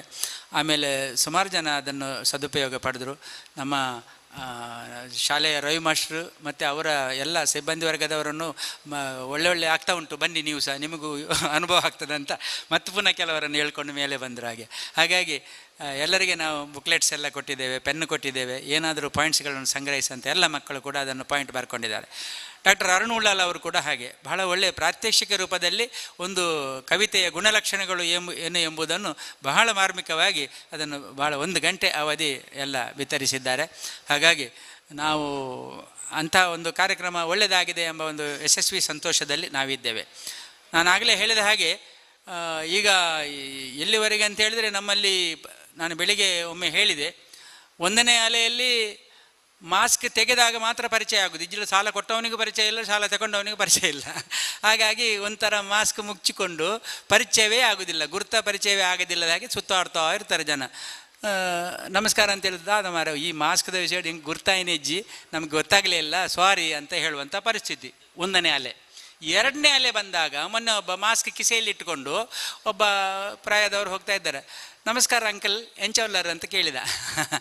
ಆವಾಗ ಅವ್ರು ಏರ್ ಮರ ಎಂಕು ಗುರ್ತಾಯ್ಜಾತ ಅಂತ ಕಡೆಗೆ ಕಿಸೆಯಿಂದ ತೆಗೆದು ಮಾಸ್ಕ್ ಹಾಕಿದ. ಓ ಈ ಕಲ್ವ ಅಂತ ಹೇಳಿದ. ಅಂದರೆ ಮಾಸ್ಕ್ ಹಾಕಿದರೆ ಗುರ್ತಾಗೋದು 2ನೇ ಅಲೆಯಲ್ಲಿ. 1ನೇ ಅಲೆಯಲ್ಲಿ ಮಾಸ್ಕ್ ಇಲ್ಲದೆ ಮಾಸ್ಕ್ ಇಲ್ಲದಾಗ ಮಾತ್ರ ಪರಿಚಯ ಆಗೋದು. 2ನೇ ಅಲೆಯಲ್ಲಿ ಮಾಸ್ಕ್ ಹಾಕಿದಾಗ ಮಾತ್ರ ಪರಿಚಯ ಆಗುವಂಥ ಪರಿಸ್ಥಿತಿಗೆ ನಾವು ಬಂದಿದ್ದೇವೆ. ಇಂತಹ ಒಂದು ವಿಷಯವನ್ನು ನಾವು ಗಮನಿಸುವಾಗ ಈಗ 3ನೇ ಅಲೆ 3ನೇ ಅಲೆ ಬಾರದಿರಲಿ ಅಂತೇಳಿ ಕೂಡ ನಾವು ಆಶಿಸಿ ಈಗ ಕಾರ್ಯಕ್ರಮವನ್ನು ಮುಂದುವರಿಸಲಿಕ್ಕೆ ಸುನೀಲ್ರಿಗೆ ಮುಂದುವರಿಸ್ತಾ ಇದ್ದೇನೆ. ಮುಂದಕ್ಕೆ ಹರೇಕಳ ರಾಮಕೃಷ್ಣ ಪ್ರೌಢಶಾಲೆಯ ನಿವೃತ್ತ ಮುಖ್ಯೋಪಾಧ್ಯಾಯರಾಗಿರುವ ಶ್ರೀಯುತ ರವೀಂದ್ರ ರೈ ಇವರು ತಮ್ಮ ಮಾತುಗಳನ್ನು ಹಂಚಿಕೊಳ್ಳಬೇಕು ಅಂತ ವಿನಂತಿಸ್ತೇನೆ.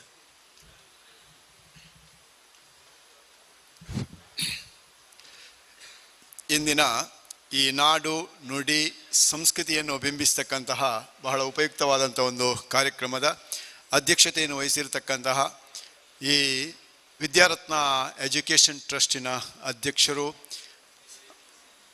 ಅಲೆಮಾರಿ ಮತ್ತು ಅರೆ ಅಲೆಮಾರಿ ಈ ಒಂದು ನಿಗಮದ ಅಧ್ಯಕ್ಷರು, ಹಾಗೂ ನನ್ನ ಬಹಳ ಪ್ರೀತಿಯ ಶಿಷ್ಯರಾಗಿರ್ತಕ್ಕಂಥ ರವೀಂದ್ರ ಶೆಟ್ಟಿಯವರೇ, ಹಾಗೂ ಈಗ ಉಪನ್ಯಾಸ ನೀಡಲಿಕ್ಕಿರತಕ್ಕಂತಹ ನನ್ನ ಬಂಧುಗಳು ಮತ್ತು ಆತ್ಮೀಯರು ಆಗಿರತಕ್ಕಂತಹ ಭಾಸ್ಕರ್ ರೈ ಕುಕ್ಕುವಳ್ಳಿಯವರೇ, ಹಾಗೂ ಇಂದು ಈ ಒಂದು ಸನ್ಮಾನವನ್ನು ಸ್ವೀಕರಿಸಿದಂತಹ ನಮ್ಮ ಹಿರಿಯ ಸಾಹಿತಿ ಆಗಿರತಕ್ಕಂಥ ಶ್ರೀಮತಿ ವಾಣಿಯವರೇ, ಹಾಗೂ ವೇದಿಕೆ ಮೇಲೆ ಆಸೀನರಾಗಿರ್ತಕ್ಕಂತಹ ಮುಂಬಯಿಯ ಉದ್ಯಮಿಯು ಹಾಗೂ ಕಲಾ ಪೋಷಕರಾಗಿರ್ತಕ್ಕಂಥ ಪದ್ಮನಾಭ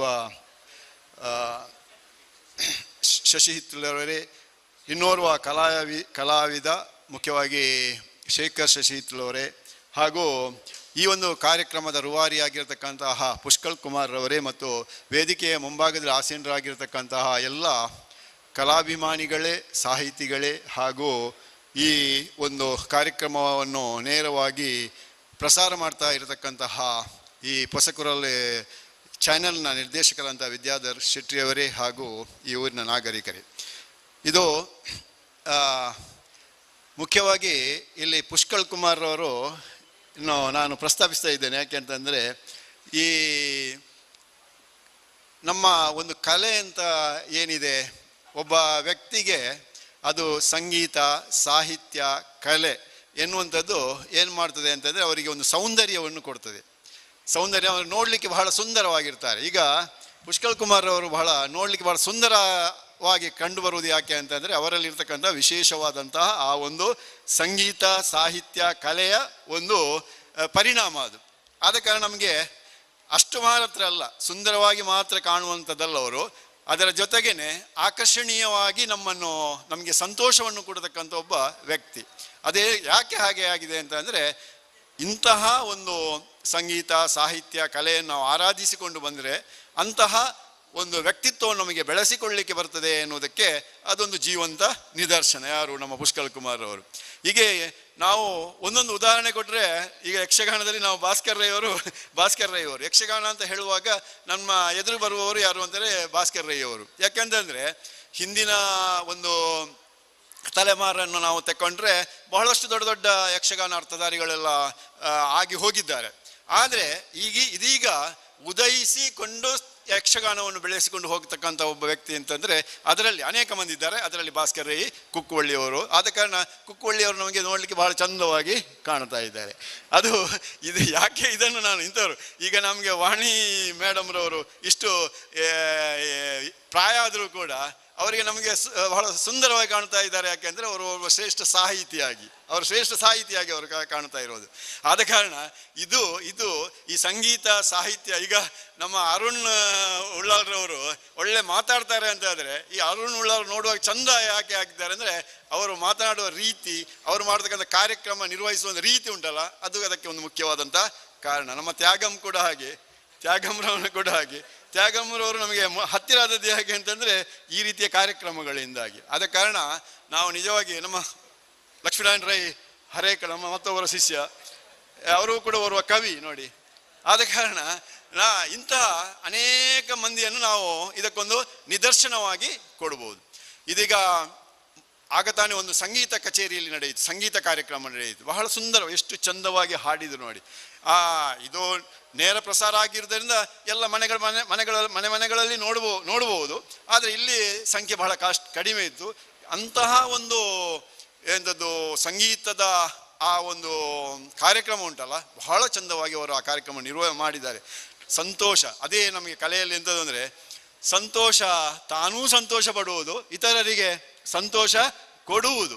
ಇದು ಈ ಸಂಗೀತದ ಬಹಳಷ್ಟು ಒಂದು ವಿಶೇಷತೆ ಅಂತ ಹೇಳ್ಬೋದು. ಇನ್ನೊಂದು ಇಲ್ಲಿ ನಾನು ಏನು ಪ್ರಸ್ತಾಪಿಸಲಿಕ್ಕೆ ಇಷ್ಟಪಡ್ತೇನೆ ಅಂತ ಹೇಳಿದರೆ, ಈ ಕಾವ್ಯಮಯವಾಗಿ ಮಾತನಾಡುವುದು.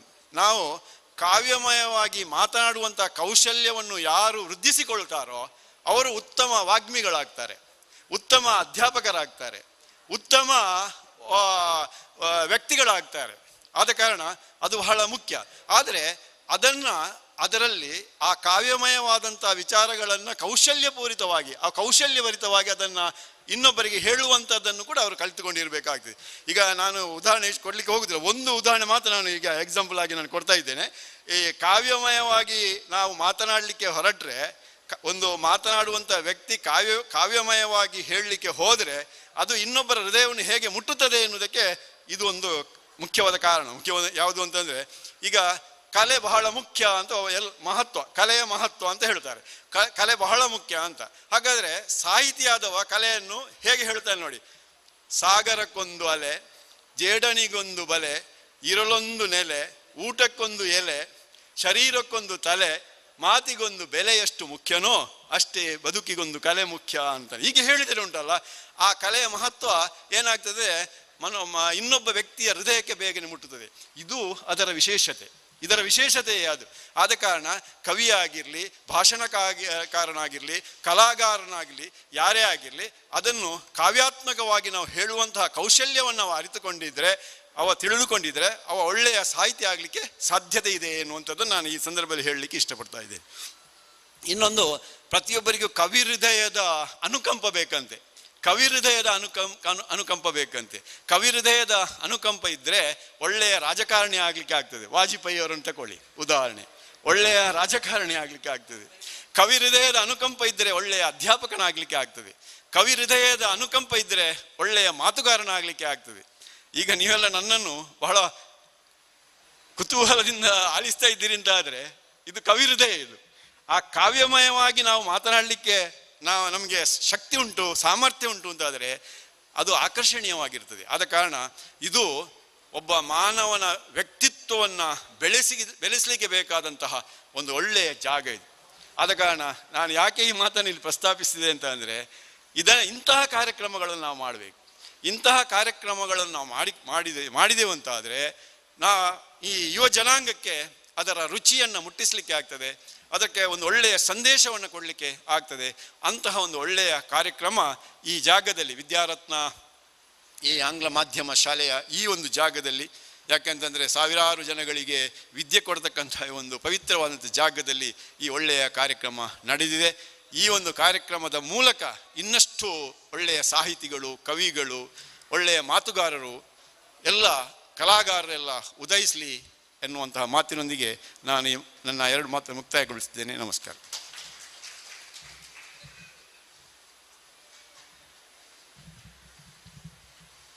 ವಂದನೆಗಳು ಸರ್. ಮುಂದಕ್ಕೆ ಇಂದಿನ ಕಾರ್ಯಕ್ರಮದ ಸಮಾರೋಪ ಭಾಷಣವನ್ನು ಮತ್ತು ಕನ್ನಡ ಕಾವ್ಯ ಪರಂಪರೆಯ ಕುರಿತ ಉಪನ್ಯಾಸವನ್ನು ನೀಡುವುದಕ್ಕೆ ನಮ್ಮ ಜೊತೆಗಿರುವ ಪ್ರೊಫೆಸರ್ ಭಾಸ್ಕರ್ ರೈ ಕುಕ್ಕುವಳ್ಳಿಯವರ ಮಾತುಗಳಿಗೆ ನಾವು ಕಿವಿಯಾಗ್ತಾ ಇದ್ದೇವೆ.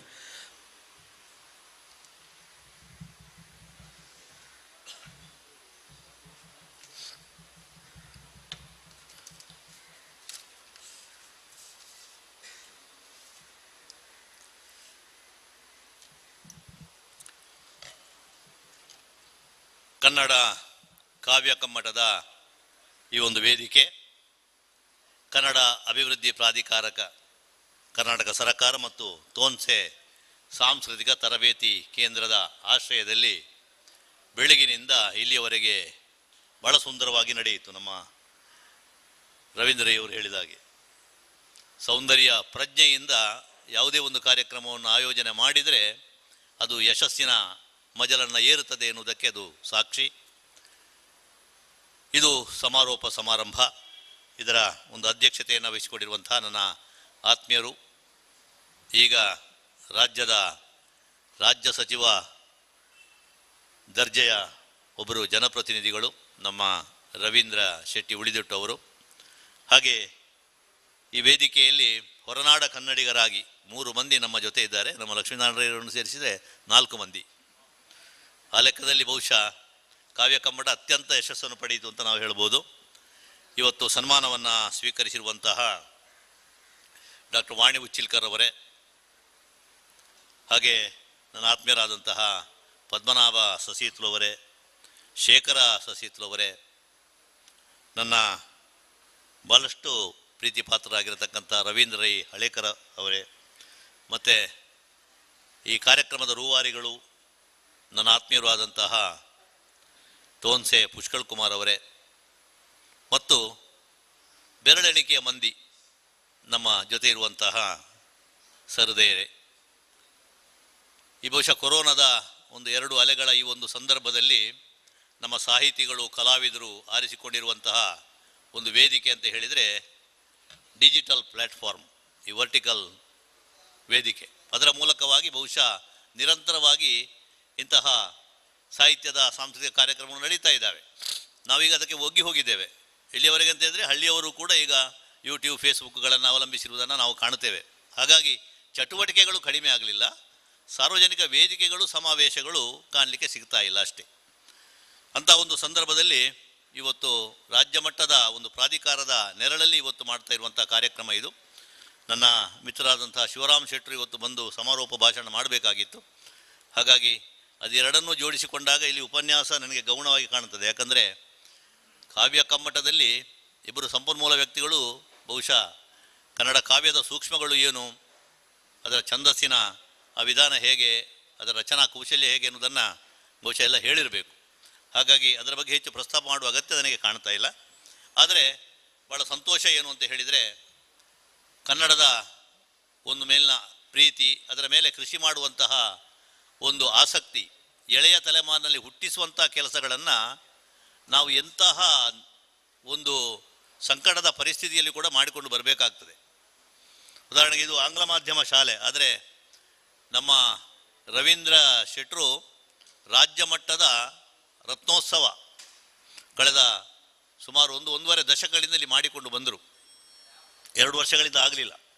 ಹಾಗಾಗಿ ಅದಕ್ಕೆ ಪೂರಕವಾಗಿ ಇಂಥದ್ದೊಂದು ಕಾರ್ಯಕ್ರಮ ಆದದ್ದು ಕೂಡ ನನಗೆ ಭಾಳ ಸಂತೋಷ ಸಂಗತಿ. ಹಾಗಾಗಿ ಇಂಗ್ಲೀಷ್ ಮಾಧ್ಯಮದ ಒಂದು ಶಾಲೆಯಲ್ಲಿ ಕನ್ನಡದ ಕೆಲಸಗಳನ್ನು ಮಾಡುತ್ತಾ ದಶಮಾನಗಳನ್ನು ಕಳೆದಂತಹ ಒಂದು ಸಂಸ್ಥೆಯಲ್ಲಿ ಇವತ್ತು ಈ ಕಾವ್ಯ ಕಮ್ಮಟದ ಒಂದು ಕಾರ್ಯಕ್ರಮ ಆಗ್ತಾ ಇರುವಂಥದ್ದು ಕೂಡ ಒಂದು ಯೋಗ. ಇದು ಕೂಡ ಒಂದು ಸೌಂದರ್ಯ ಪ್ರಜ್ಞೆಯಿಂದ ಮಾಡಿರುವಂಥದ್ದು ಅಂತ ನಾನು ಖಂಡಿತ ಹೇಳಬೇಕಾಗ್ತದೆ. ಬೆಳಗಿನಿಂದ ಇಲ್ಲಿಯವರೆಗೆ ನಡೆದದ್ದು ಬಹಳ ಮಹತ್ವಪೂರ್ಣವಾದಂಥ ಕಾರ್ಯಕ್ರಮ. ಎಷ್ಟು ಜನವನ್ನು ಅದು ತಲುಪಿದೆ ಅಂತ ಅದು ಮುಖ್ಯ ಅಲ್ಲ, ಅದೀಗ ಯೂಟ್ಯೂಬ್ನಲ್ಲಿ ಫೇಸ್ಬುಕ್ನಲ್ಲಿ ನಮ್ಮ ಹೊಸಕುರಲ್ನಲ್ಲಿ ವಿದ್ಯಾಧರ್ ಶೆಟ್ಟರ ಒಂದು ನೇತೃತ್ವದಲ್ಲಿ ಅದು ಹೋಗ್ತಾ ಇರುವುದರಿಂದ ಇವತ್ತು ಅದನ್ನು ನೋಡ್ತಾ ಇರುವಂಥ ಜನ ಕಡಿಮೆ ಇದ್ದರೂ ಕೂಡ ಇನ್ನದು ಮತ್ತೆ ಮತ್ತೆ ನೋಡಿಸಿಕೊಂಡು ಹೋಗ್ತದೆ. ಆ ಮೂಲಕವಾಗಿ ಅದರ ಒಂದು ಪರಿಣಾಮ ದೂರಗಾಮಿಯಾದಂತಹ ಒಂದು ಪರಿಣಾಮ ನಮಗೆ ಖಂಡಿತ ಕಾಣಲಿಕ್ಕೆ ಸಾಧ್ಯ ಆಗ್ತದೆ. ಕನ್ನಡದ ಸಂದರ್ಭದಲ್ಲಿ ನಾವು ಮಾತಾಡುವುದಿದ್ದರೆ ಕನ್ನಡದ ಕಾವ್ಯದ ಒಂದು ಶ್ರೀಮಂತಿಕೆ ಬಹುಶಃ ಬೇರೆ ಯಾವುದೇ ಭಾಷೆಗಳ ಬಗ್ಗೆ ನಾವು ಆಡಿದಾಗ ಆ ಒಂದು ಅದರ ಒಂದು ಸಮೃದ್ಧತೆ ನಮಗೆ ಸಿಗಲಿಕ್ಕೆ ಸಾಧ್ಯ ಇಲ್ಲ. ಬಹುಶಃ ಸಂಸ್ಕೃತ ಸಾಹಿತ್ಯವನ್ನು ಬಿಟ್ಟರೆ ನಮ್ಮ ದೇಶದಲ್ಲಿ ಹೆಚ್ಚು ಒಂದು ಸಾಹಿತ್ಯಿಕವಾದಂತಹ ಮೌಲ್ಯವನ್ನು ಬೆಳೆಸಿಕೊಂಡು ಆ ಮೂಲಕ ಜನಮಾನಸವನ್ನು ಅರಳಿಸಿದಂಥ ಒಂದು ಭಾಷೆ ಇದ್ದರೆ ಅದು ಕನ್ನಡ. ಪಂಚದ್ರಾವಿಡ ಭಾಷೆಗಳಲ್ಲಿ ಕನ್ನಡ ಒಂದು. ಕನ್ನಡಕ್ಕೆ ಶಾಸ್ತ್ರೀಯವಾದಂಥ ಸ್ಥಾನಮಾನ ಬರುವಾಗ ತಡ ಆಯಿತು. ಅದೇ ಸಾಲಿನಲ್ಲಿರುವಂಥ ತುಳು ಇನ್ನೂ ಕೂಡ ಪ್ರತ್ಯೇಕವಾಗಿ ಉಳಿದಿದೆ. ಈ ಎಲ್ಲ ಮಿತಿಗಳ ಹಿನ್ನೆಲೆಯಲ್ಲಿ ಕೂಡ ಕನ್ನಡದ ಕೆಲಸಗಳು ಬಹಳ ಚೆನ್ನಾಗಿ ನಡೆಯುತ್ತಾ ಇರುವಂಥದ್ದು ನಾವು ಗಮನಿಸಬೇಕಾದಂಥ ಅಂಶ. ಅಭಿವೃದ್ಧಿ ಪ್ರಾಧಿಕಾರ ಆಗಿರಲಿ, ಕನ್ನಡ ಸಾಹಿತ್ಯ ಪರಿಷತ್ ಆಗಿರಲಿ, ಅಥವಾ ಬೇರೆ ಬೇರೆ ರಾಜ್ಯಗಳ ಘಟಕಗಳಾಗಿ ಜಿಲ್ಲಾ ಸಾಹಿತ್ಯ ಪರಿಷತ್ತುಗಳು ಮಾಡುವಂಥ ಕೆಲಸ ಎಲ್ಲಿವರೆಗೆ ಅಂದರೆ ಜಿಲ್ಲಾ ಮಟ್ಟದ ಸಮ್ಮೇಳನ, ತಾಲೂಕು ಮಟ್ಟದ ಸಮ್ಮೇಳನ, ಹೋಬಳಿ ಸಾಹಿತ್ಯ ಸಮ್ಮೇಳನಗಳು, ಹೀಗೆ ಕನ್ನಡದ ಕೆಲಸಗಳನ್ನು ನಿರಂತರವಾಗಿ ಮಾಡುವಂತಹ ಚಟುವಟಿಕೆಗಳನ್ನು ನಾವು ಸುತ್ತಮುತ್ತ ನೋಡ್ತಾ ಇದ್ದೇವೆ. ಅದರ ಜೊತೆಗೆ ಇಂಥ ವಿದ್ಯಾಸಂಸ್ಥೆಗಳು, ಶಾಲಾ ಕಾಲೇಜುಗಳು, ಅಲ್ಲಿ ಕನ್ನಡ ಸಂಘಗಳನ್ನು ಕಟ್ಟಿಕೊಂಡು ಕನ್ನಡದ ಬೇರೆ ಬೇರೆ ಕಾರ್ಯಕ್ರಮಗಳನ್ನು ಮಾಡುವುದರ ಮೂಲಕವಾಗಿ ಕನ್ನಡದ ಕೆಲಸಗಳು ಅವ್ಯಾಹತವಾಗಿ ನಿರಂತರವಾಗಿ ನಡೀತಾ ಇದೆ. ಇವತ್ತು ಇಲ್ಲಿ ಮಾಡ್ತಾ ಇರುವಂಥದ್ದು ಈ ಕಾವ್ಯ ಕಮ್ಮಟ. ಕಾವ್ಯ ಎನ್ನುವಂಥದ್ದು ಪ್ರತಿಯೊಬ್ಬನಲ್ಲಿಯೂ ಅಂತರ್ಭೂತವಾಗಿದೆ. ನಮ್ಮದೆಲ್ಲ ಕವಿ ಹೃದಯ. ಹಾಗಾಗಿ ಒಂದು ಲೆಕ್ಕದಲ್ಲಿ ನೋಡಿದರೆ ಎಲ್ಲರೂ ಕೂಡ ಕವಿಗಳೇ. ಆದರೆ ಅದನ್ನು ಅಭಿವ್ಯಕ್ತಿಸುವಂಥ ವಿಧಾನ ಬೇರೆ. ಕಲಾವಿದನೊಬ್ಬ ಕಲೆಯ ಮೂಲಕ ಅದನ್ನು ತೋರಿಸಬಹುದು, ಒಬ್ಬ ಸಂಗೀತಕಾರ ತನ್ನ ಸಂಗೀತದ ಮೂಲಕ ಅದನ್ನು ತೋರಿಸಬಹುದು, ಒಬ್ಬ ಸಾಹಿತಿ ತನ್ನ ಬರವಣಿಗೆಯ ಮೂಲಕ ಅದನ್ನು ತೋರಿಸಬಹುದು. ಇದೆಲ್ಲವೂ ಕೂಡ ಒಂದು ರೀತಿಯಲ್ಲಿ ಸಾಹಿತ್ಯದ ಬೇರೆ ಬೇರೆ ಘಟಕಗಳು ಅಂತ ನಾವು ಹೇಳ್ಬೋದು. ಇನ್ನು ನಾವು ಕನ್ನಡದ ಕಾವ್ಯ ಪರಂಪರೆಯ ಬಗ್ಗೆ ಮಾತನಾಡುವುದಿದ್ದರೆ ಪ್ರಾಚೀನ ಕಾವ್ಯದಿಂದ ತೊಡಗಿ ಆಧುನಿಕ ಕಾವ್ಯದವರೆಗೆ ನಾವು ವಿಷಯ ಪ್ರಸ್ತಾಪನೆ ಮಾಡಬೇಕಾಗ್ತದೆ. ಅದು ಬಹಳ ವಿಸ್ತಾರವಾಗಿರುವಂಥದ್ದು. ಅಷ್ಟು ವ್ಯಾಪಕವಾಗಿ ಸ್ಥೂಲವಾಗಿ ನಾವು ಹೋಗಬೇಕಾದಂಥ ಸಂದರ್ಭ ಇದಲ್ಲ. ಆದರೆ ಸಾಂದರ್ಭಿಕವಾಗಿ ನಾವು ಅದನ್ನು ಉಲ್ಲೇಖಿಸಬೇಕಾದಂಥ ಅಗತ್ಯ ಕಂಡು ಬಂದಾಗ ನಮಗೆ ಪ್ರಾಚೀನ ಸಾಹಿತ್ಯದ ಕಡೆಗೆ ನಾವು ಹೋಗಬೇಕು. ಈ ಕಾವ್ಯ ಪರಂಪರೆ ಎನ್ನುವಂಥದ್ದು ಎಲ್ಲಿಂದ ಪ್ರಾರಂಭ ಆಗಿದೆ ಕನ್ನಡದ ಒಂದು ಸಂದರ್ಭದಲ್ಲಿ ಕನ್ನಡ ಸಾಹಿತ್ಯ ಚರಿತ್ರೆಯನ್ನು ನಾವು ತೆಗೆದು ನೋಡಿದರೆ ಸುಮಾರು 7ನೇ ಶತಮಾನದಲ್ಲಿ, ಸರಿಸುಮಾರು 7ನೇ ಶತಮಾನದಲ್ಲಿ ಕನ್ನಡದ ಈ ಒಂದು ಕಾವ್ಯದ ಕೆಲಸಗಳು ಆರಂಭ ಆದದ್ದು. ಆಗ ಬರವಣಿಗೆ ಏನಿದ್ರೂ ಕೂಡ ಶಾಸನಗಳ ಮೂಲಕ ನಮಗೆ ಕಾಣುವಂಥದ್ದು.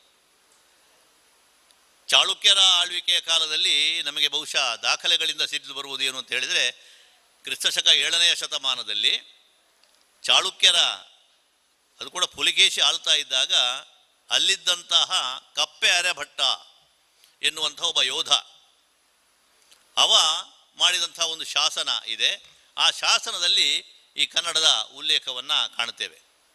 ಸಾಧುವಿಂಗೆ ಸಾಧು, ಮಾಧುರ್ಯಂಗೆ ಮಾಧುರ್ಯಂ, ಕಲಿಗೆ ಕಲಿ, ಕಲಿಯುಗ ವಿಪರೀತಂ ಮಾಧವನಿವಂ ಪೆರತಲ್ಲ ಎನ್ನುವಂತಹ ಆ ಒಂದು ಕಲ್ಲ ಲೇಖ ಅದನ್ನು ನಾವು ನೋಡಬಹುದು. ಈ ಕನ್ನಡ ಭಾಷೆ ಅದು ಸಾಹಿತ್ಯ ಲೋಕದಲ್ಲಿ ಮಿನುಗುವುದಕ್ಕೆ ಕಾರಣವಾದದ್ದು ಅಂದಿನಿಂದ. ಇಲ್ಲಿ ಈಗ ನಾವು ನೋಡಿದರೆ ಬಹುಶಃ ಕನ್ನಡದ ಒಂದು ಶ್ರೇಷ್ಠತೆ ಎಷ್ಟರ ಮಟ್ಟಿಗೆ ಉಂಟು ಅಂತ ಹೇಳಿದರೆ ಭಾರತೀಯ ಜ್ಞಾನಪೀಠ ಪ್ರಶಸ್ತಿಯನ್ನು ನಾವು ನೋಡಿದರೆ ಬೇರೆ ಎಲ್ಲ ಭಾಷೆಗಳಿಗಿಂತ ಹೆಚ್ಚಿನ ಜ್ಞಾನಪೀಠ ಪ್ರಶಸ್ತಿಗಳು ಕನ್ನಡಕ್ಕೆ ಸಂದಾಯ ಆಗಿದೆ ಅಂತ ಹೇಳಿದರೆ ಕನ್ನಡದಲ್ಲಿ ಎಷ್ಟು ದೊಡ್ಡ ಕೆಲಸಗಳು ಆಗಿವೆ ಅಂತ ನಾವು ಹೇಳ್ಬೋದು. ಕವಿರಾಜ ಮಾರ್ಗದ ಬಗ್ಗೆ ನೀವು ಕೇಳಿದ್ದೀರಿ. ನೃಪತುಂಗನ ಕಾಲದಲ್ಲಿ ಆದಂತಹ ಆ ಒಂದು ಕೃತಿಯಲ್ಲಿ ಕನ್ನಡಿಗರು ಹೇಗೆ ಅಂತ ಹೇಳಿದರೆ ಪದನರಿದು ನುಡಿಯಲು ನುಡಿದುದನರಿದು ಆರಯಲು ಮಾರ್ಪರ ನಾಡವರ್ಗಳ್ ಚದುರರ್ ನಿಜದಿಂ ಕುರಿತೋದದೆಯುಂ ಕಾವ್ಯಪ್ರಯೋಗ ಪರಿಣತ ಮತಿಗಳ್ ಅಂತ ಹೇಳ್ತಾನೆ ಅವ. ಚದುರರ್ ನಿಜದಿಂ ಕುರಿತೋದದೆಯುಂ ಕಾವ್ಯಪ್ರಯೋಗ ಪರಿಣತ ಮತಿಗಳ್ ಅಂದರೆ ಓದಬೇಕು ಅಂತ ಇಲ್ಲ, ಬರೀಬೇಕು ಅಂತ ಇಲ್ಲ, ಆದರೂ ಕೂಡ ಅವರಲ್ಲಿರುವಂತಹ ಆ ಒಂದು ಸೂಕ್ಷ್ಮ ಮತಿಯಿಂದ ಕಾವ್ಯವನ್ನು ರಚನೆ ಮಾಡಲಿಕ್ಕೆ ಶಕ್ತರಾಗಿದ್ದಾರೆ. ಹಾಗಾಗಿ ನಾವು ಎಷ್ಟೋ ಸಂದರ್ಭಗಳಲ್ಲಿ ನಾವು ನೋಡ್ತೇವೆ, ಉತ್ತರ ಕರ್ನಾಟಕದ ಭಾಗದಲ್ಲಿರುವಂತಹ ಲಾವಣಿಗಳಿರ್ಬೋದು, ನಮ್ಮ ಈ ಭಾಗದಲ್ಲಿರುವಂತಹ ಪಾಡ್ದನಗಳು, ಸಂಧಿ, ಉರಾಲ್ ಇತ್ಯಾದಿಗಳೆಲ್ಲ ದಾಖಲೀಕರಣಗೊಂಡದ್ದಿಲ್ಲದೇ ಇದ್ದರೂ ಕೂಡ ಮೌಖಿಕ ಸಾಹಿತ್ಯವಾಗಿ ಎಷ್ಟು ದೊಡ್ಡ ಒಂದು ಪ್ರಭಾವವನ್ನು ಬೀರಿದೆ ಅಂತ ಗೊತ್ತಾಗ್ತದೆ. ಒಂದು ಸಿರಿ ಮಹಾಕಾವ್ಯವನ್ನೇ ನಾವು ತಗೊಂಡ್ರೆ ರಾಮಾಯಣ ಮಹಾಭಾರತಕ್ಕಿಂತಲೂ ಹೆಚ್ಚಿನ ವಿಸ್ತಾರವಾದಂತಹ ಸಾಹಿತ್ಯದ ಒಂದು ಭೂಮಿಕೆಯನ್ನು ಹೊಂದಿರುವಂಥದ್ದನ್ನು ಕಾಣ್ತೇವೆ. ಹಾಗಾಗಿ ಈ ಮೌಖಿಕ ಸಾಹಿತ್ಯ ಪರಂಪರೆಯನ್ನು ನಾವು ಗಮನಿಸಿದರೆ ಕನ್ನಡದ ಕಾವ್ಯದ ಪ್ರಾಚೀನತೆ ಎಷ್ಟು ಹಿಂದಕ್ಕೆ ಹೋಗ್ತದೆ ಅಂತ ನಮಗೆ ಗೊತ್ತಾಗ್ತದೆ. ಆಮೇಲೆ ರಾಮಾಯಣ ಮಹಾಭಾರತಗಳು ಇದು ಭಾರತೀಯ ಕಾವ್ಯಗಳಲ್ಲಿ ಬಹಳ ಪ್ರಧಾನವಾದದ್ದು. ಬೇರೆ ಬೇರೆ ಭಾಷೆಗಳಲ್ಲಿ ಬಂದಿದೆ, ಅದರ ಆಕರ ಗ್ರಂಥ ಸಂಸ್ಕೃತವೇ ಇರಬಹುದು, ಆದರೆ ಕನ್ನಡದ ಅನೇಕ ಕವಿಗಳು ರಾಮಾಯಣವನ್ನೋ ಭಾರತವನ್ನೋ ಬರೆದಿದ್ದಾರೆ. ಮೂಲ ವಾಲ್ಮೀಕಿಯ ರಾಮಾಯಣ ಅದನ್ನು ಕನ್ನಡೀಕರಿಸಿ ಕನ್ನಡದ್ದೇ ಆದಂಥ ರಾಮಾಯಣವನ್ನು ತೊರವೆಯ ನರಸಿಂಹ ನರಹರಿ ಅವ ಬರೆದ. ಬಹಳ ಸುಲಲಿತವಾಗಿ ಅರ್ಥವಾಗುವಂಥ ರೀತಿಯಲ್ಲಿ ಅವ ಅದನ್ನು ಬರೆದ. ಆಮೇಲೆ ಸೌಂದರ್ಯವನ್ನು ಪ್ರತಿಪಾದಿಸಿದಂಥ ಕವಿ, ನಮ್ಮ ಭಕ್ತ ಕವಿ ಅಂತ ನಾವು ಹೇಳ್ತೇವೆ, ಕುಮಾರವ್ಯಾಸ. ಕರ್ನಾಟ ಭಾರತ ಕಥಾಮಂಜರಿ, ಕುವೆಂಪು ಅವರು ಹೇಳ್ತಾರೆ ಸುಲಿದ ಬಾಳೆಯ ಹಣ್ಣಿನಂದದಿ ಅಂತ. ಅಷ್ಟು ಸುಲಲಿತವಾಗಿ ಜನಮಾನಸದಲ್ಲಿ ನೆಲೆ ನಿಲ್ಲುವಂತಹ ಒಂದು ಕಾವ್ಯ. ಅವ ಕಾವ್ಯದ ಆರಂಭದಲ್ಲಿ ಹೇಳ್ತಾನೆ, ನಾನು ಯಾಕೆ ರಾಮಾಯಣವನ್ನು ಬಿಟ್ಟು ಮಹಾಭಾರತವನ್ನು ಬರೆದೆ, ತಿಣಿಕಿದನು ಫಣಿರಾಯ ರಾಮಾಯಣದ ಕವಿಗಳ ಭಾರದಲ್ಲಿ. ರಾಮಾಯಣವನ್ನು ಸಾಕಷ್ಟು ಜನ ಬರೆದಿದ್ದಾರೆ, ಹಾಗಾಗಿ ನಾನು ಅದನ್ನು ಬಿಟ್ಟು ತಿಳಿಯ ಹೇಳುವೆ ಕೃಷ್ಣ ಕಥೆಯನ್ನು ಇಳೆಯ ಜಾಣರು ಮೆಚ್ಚುವಂದದಿ ಅಂತ ಬರೆದ. ಇದು ಭಾರತ ಅಂತ ಹೇಳಿದರೆ ಅದು ಕೃಷ್ಣನ ಕಥೆ. ಭಾಗವತದ ದಶಮಸ್ಕಂದದಲ್ಲಿ ಶ್ರೀಕೃಷ್ಣನ ಇಡೀ ಚರಿತ್ರೆ ಬರ್ತದೆ. ಅದನ್ನೇ ಪ್ರಧಾನವಾಗಿಟ್ಟುಕೊಂಡು ಮಹಾಭಾರತ ಬಂತು ಅಂತಲೂ ಕೂಡ ಹೇಳ್ತೇವೆ. ಹಾಗಾಗಿ ಆ ಕುಮಾರವ್ಯಾಸ ಬರೆದಂತಹ ಭಾರತದ ಒಂದು ಚರಿತ್ರೆ ಅಥವಾ ಒಂದು ಕಾವ್ಯ ಆ ಷಟ್ಪದಿಯಲ್ಲಿ ಬಹಳ ಸುಲಭವಾಗಿ ನಮಗೆಲ್ಲರಿಗೂ ಕೂಡ ಅರ್ಥ ಆಗುವಂಥ ರೀತಿಯಲ್ಲಿದೆ. ಈ ರೀತಿಯಲ್ಲಿ ನಾವು ಕನ್ನಡದ ಕಾವ್ಯ ಪರಂಪರೆಯನ್ನು ತಗೊಂಡಾಗ ಬೇರೆ ಬೇರೆ ಹಂತಗಳಲ್ಲಿ ಅದು ಹೇಗೆ ಬೆಳೆದು ಬಂತು ಎನ್ನುವುದನ್ನು ನಾವು ನೋಡಬೇಕು. ಅದರ ಇತಿಹಾಸ ಅದು 7ನೇ ಶತಮಾನದಿಂದ ಬೆಳೆದು ಬಂತು. ಆಮೇಲೆ ಭಕ್ತಿ ಪಂಥದ ಒಂದು ಸಂದರ್ಭದಲ್ಲಿ, ಭಕ್ತಿ ಪಂಥ ಅಂತ ಹೇಳಿದರೆ ಸಾಮಾನ್ಯವಾಗಿ ಸಂತರು, ದಾಸರು, ಶರಣರು ಇವರೆಲ್ಲ ಈ ಒಂದು ಸಾಹಿತ್ಯವನ್ನು ಹೇಗೆ ಬೆಳೆಸಿದರು ಅಂತ ಹೇಳಿ, ಕುಮಾರವ್ಯಾಸನ ನಂತರದ ಭಕ್ತಿ ಪರಂಪರೆ ಇದ್ದರೆ ನಮಗೆ ಪುರಂದರದಾಸರಿರ್ಬೋದು, ಕನಕದಾಸರಿರ್ಬೋದು, ಅವರ ಕೀರ್ತನೆಗಳು, ಆ ಕೀರ್ತನೆಗಳು ಜನಮಾನಸದಲ್ಲಿ ಸ್ಥಿರವಾಗಿ ನಿಂತಂಥದ್ದು. ಅದೇ ರೀತಿ ವಚನ ಸಾಹಿತ್ಯ, ಬಸವಣ್ಣನವರ ವಚನಗಳಿರ್ಬೋದು, ಅಕ್ಕ ಮಹಾದೇವಿಯ ವಚನಗಳಿರ್ಬೋದು, ಇದೆಲ್ಲವೂ ಕೂಡ ಲೌಕಿಕದ ದೃಷ್ಟಾಂತಗಳನ್ನು ಇಟ್ಟುಕೊಂಡು ಜನಜೀವನದ ಬೇರೆ ಬೇರೆ ಸ್ತರಗಳನ್ನು ಸ್ಪರ್ಶ ಮಾಡಿ ಸಮಾಜಕ್ಕೆ ಸಂದೇಶವನ್ನು ಕೊಟ್ಟ ರೀತಿಯಲ್ಲಿ ಬೆಳೆದು ಬಂದಿರುವಂಥದ್ದು, ಬಹಳ ಸುಲಭವಾಗಿ ಅರ್ಥವಾಗುವಂಥದ್ದು, ಹಾಗೆ ಬಹಳ ಸುಲಭವಾಗಿ ನಮಗೆ ಹೇಳಲಿಕ್ಕೂ ಸಾಧ್ಯ ಇರತಕ್ಕಂಥದ್ದು. ಕಳಬೇಡ, ಕೊಲಬೇಡ, ಹುಸಿಯ ನುಡಿಯಲು ಬೇಡ, ಅನ್ಯರಿಗೆ ಅಸಹ್ಯ ಪಡಬೇಡ, ತನ್ನ ಬಣ್ಣಿಸಬೇಡ. ನೋಡಿ, ನಮಗೆಲ್ಲ ಗೊತ್ತಿರುವಂಥದ್ದು. ಆದರೆ ಇದರಿಂದ ಏನು ಹಾನಿ ಉಂಟಾಗ್ತದೆ ಎನ್ನುವುದನ್ನು ಅವರು ಹೇಳಿದರು. ಮರ್ತ್ಯಲೋಕ ಎನ್ನುವುದು ಕರ್ತಾರಡ ಕಮ್ಮಟವಯ್ಯ, ಇಲ್ಲಿ ಸಲ್ಲುವವರು ಅಲ್ಲಿಯೂ ಸಲ್ಲುವರಯ್ಯ. ಇಂತಹ ಬಹಳ ಸುಲಭವಾಗಿ ಮಾರ್ಮಿಕವಾಗಿ ನಮ್ಮ ಮನಮುಗುವಂತಹ ಒಂದು ಕಾವ್ಯಗಳು ಕೂಡ ಬಂತು. ಕನಕದಾಸರು ಹಾಗೆ, ಕನಕದಾಸರ ಆ ವಚನಗಳು ಅಥವಾ ಅವರ ಕೀರ್ತನನ್ನು ಕೇಳಿದರೆ ತಲ್ಲಣಿಸದಿರು ಕಂಡ್ಯ ತಾಳು ಮನವೇ, ಎಲ್ಲರನ್ನು ಸಲಹುವನು ಇದಕ್ಕೆ ಸಂಶಯ ಇಲ್ಲ. ಹೀಗೆ ಬೇರೆ ಬೇರೆ ಲೌಕಿಕವಾದಂತು. ಈಗ ಉಡುಪಿಗೆ ಬಂದು ಬಾಗಿಲನ್ನು ತೆರೆದು ಸೇವೆಯನ್ನು ಕೊಡು ಹರಿಯೇ, ಆ ಕ್ಷಣದಲ್ಲಿ ಹಾಡಿದುದರ ಪರಿಣಾಮವಾಗಿ ಏನು ಬದಲಾವಣೆ ಆಯಿತು ಅಂದರೆ, ಹಾರ್ದಿಕವಾಗಿ ಕವಿ ಮನಸ್ಸಿನಿಂದ ನಾವೊಂದು ಯಾವುದೇ ಸಂಕಲ್ಪವನ್ನು ಮಾಡಿದರೆ ಭಗವಂತನ ಒಂದು ಕರುಣೆ ಅಥವಾ ಭಗವಂತನ ಒಂದು ಅನುಗ್ರಹ ಆಗ್ತದೆ ಎನ್ನುವುದಕ್ಕೆ ಉಡುಪಿಯ ಶ್ರೀಕೃಷ್ಣ ತಿರುಗಿ ನಿಂತದ್ದು ಸಾಕ್ಷಿ. ಅದು ಈ ಕಾವ್ಯ ಪರಂಪರೆಯಲ್ಲಿ ಭಕ್ತಿಯ ಒಂದು ಸ್ರೋತ ಹೇಗೆ ಹರಿದು ಬಂತು ಎನ್ನುವುದನ್ನು ನಮಗೆ ನೋಡಲಿಕ್ಕೆ ಸಾಧ್ಯ ಆಗ್ತದೆ. ಆಮೇಲೆ ಹರಿದಾಸ ಸಾಹಿತ್ಯಗಳು, ಹರಿದಾಸರ ಒಂದು ಪರಂಪರೆಯೇ ಬಹಳ ವಿಶೇಷವಾದದ್ದು. ನಾವು ಪುಷ್ಕಳ ಕುಮಾರ್ ಕೂಡ ಒಂದು ಹರಿದಾಸರು. ಈಗ ಭದ್ರಗಿರಿ ಸಹೋದರರ ಒಂದು ಪ್ರಭಾವ ನಮ್ಮ ಕರ್ನಾಟಕದಾದ್ಯಂತ ಬಹಳ ದೊಡ್ಡ ಮಟ್ಟದಲ್ಲಿ ಆಗಿರುವಂಥದ್ದು. ಆದ ದಾಸ ಸಾಹಿತ್ಯ ಪರಂಪರೆ ಕನಕದಾಸ ಪುರಂದರದಾಸರ ಆ ಕಾಲದಿಂದ ಹರಿದು ಬಂದಿರುವಂಥದ್ದು. ಅದೊಂದು ಸಾಂಸ್ಕೃತಿಕ ಪರಿವೇಶದಲ್ಲಿಯೂ ಕೂಡ ಜನರನ್ನು ಆಕರ್ಷಣೆ ಮಾಡಿತು. ಆಮೇಲೆ ಬಂದಿರತಕ್ಕಂತಹ ನವೋದಯ ಕಾವ್ಯ, ಈ ನವೋದಯ ಕಾವ್ಯ ಎನ್ನುವಂಥದ್ದು ಪ್ರಾಚೀನ ಕಾವ್ಯ ಮತ್ತು ಆಧುನಿಕ ಕಾವ್ಯಗಳ ನಡುವೆ. ಈಗ ನಾವು ಕುವೆಂಪು ಅವರನ್ನು ಹೇಳ್ತೇವೆ, ಬೇಂದ್ರೆಯವರನ್ನು ಹೇಳ್ತೇವೆ, ಶಿವರಾಮ ಕಾರಂತರು, ಮಾಸ್ತಿಯವರು, ಇವರೆಲ್ಲರ ಆರಂಭದಲ್ಲಿ ಕಾವ್ಯವನ್ನೇ ರಚನೆ ಮಾಡಿರುವಂಥದ್ದು. ಬ್ರಿಟಿಷರ ಆಳ್ವಿಕೆಯ ಕಾಲದಲ್ಲಿ ಸಂಸ್ಕೃತ ಬಿಟ್ಟರೆ ಬೇರೆ ಏನಿರಲಿಲ್ಲ.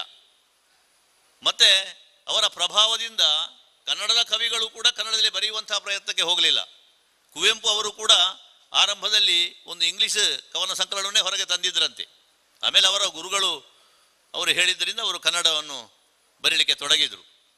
ಇಲ್ಲಿಯವರೆಗೆ ಅಂತ ಹೇಳಿದರೆ ರಸರ್ಷಿ ಬೇಂದ್ರೆಯವರು, ಕುವೆಂಪು ಅವರು, ಇವರೆಲ್ಲರೂ ಕೂಡ ಕೊಟ್ಟಂತಹ ಕಾವ್ಯದ ಒಂದು ಪ್ರಭಾವ, ಆ ಗೇಯ ಕವನಗಳ ಒಂದು ಪ್ರಭಾವ ಇವತ್ತು ಬಹುಶಃ ಬೇರೆ ಬೇರೆ ಕವಿಗಳಿಗೆ, ಸಾಹಿತಿಗಳಿಗೆ ಒಂದು ರೀತಿಯಲ್ಲಿ ಪ್ರೇರಣೆಯನ್ನು ಕೊಟ್ಟಿದೆ ಅಂತ ನಾವು ಹೇಳ್ಬೋದು. ಓ ನನ್ನ ಚೇತನ ಆಗು ನೀ ಅನಿಕೇತನ, ರೂಪಗಳನ್ನು ದಾಟಿ ನಾಮಕೋಟಿಗಳನ್ನು ಮೀಟಿ ಎದೆಯ ಬಿರಿಯೆ ಭಾವದೀಟಿ, ಓ ನನ್ನ ಚೇತನ.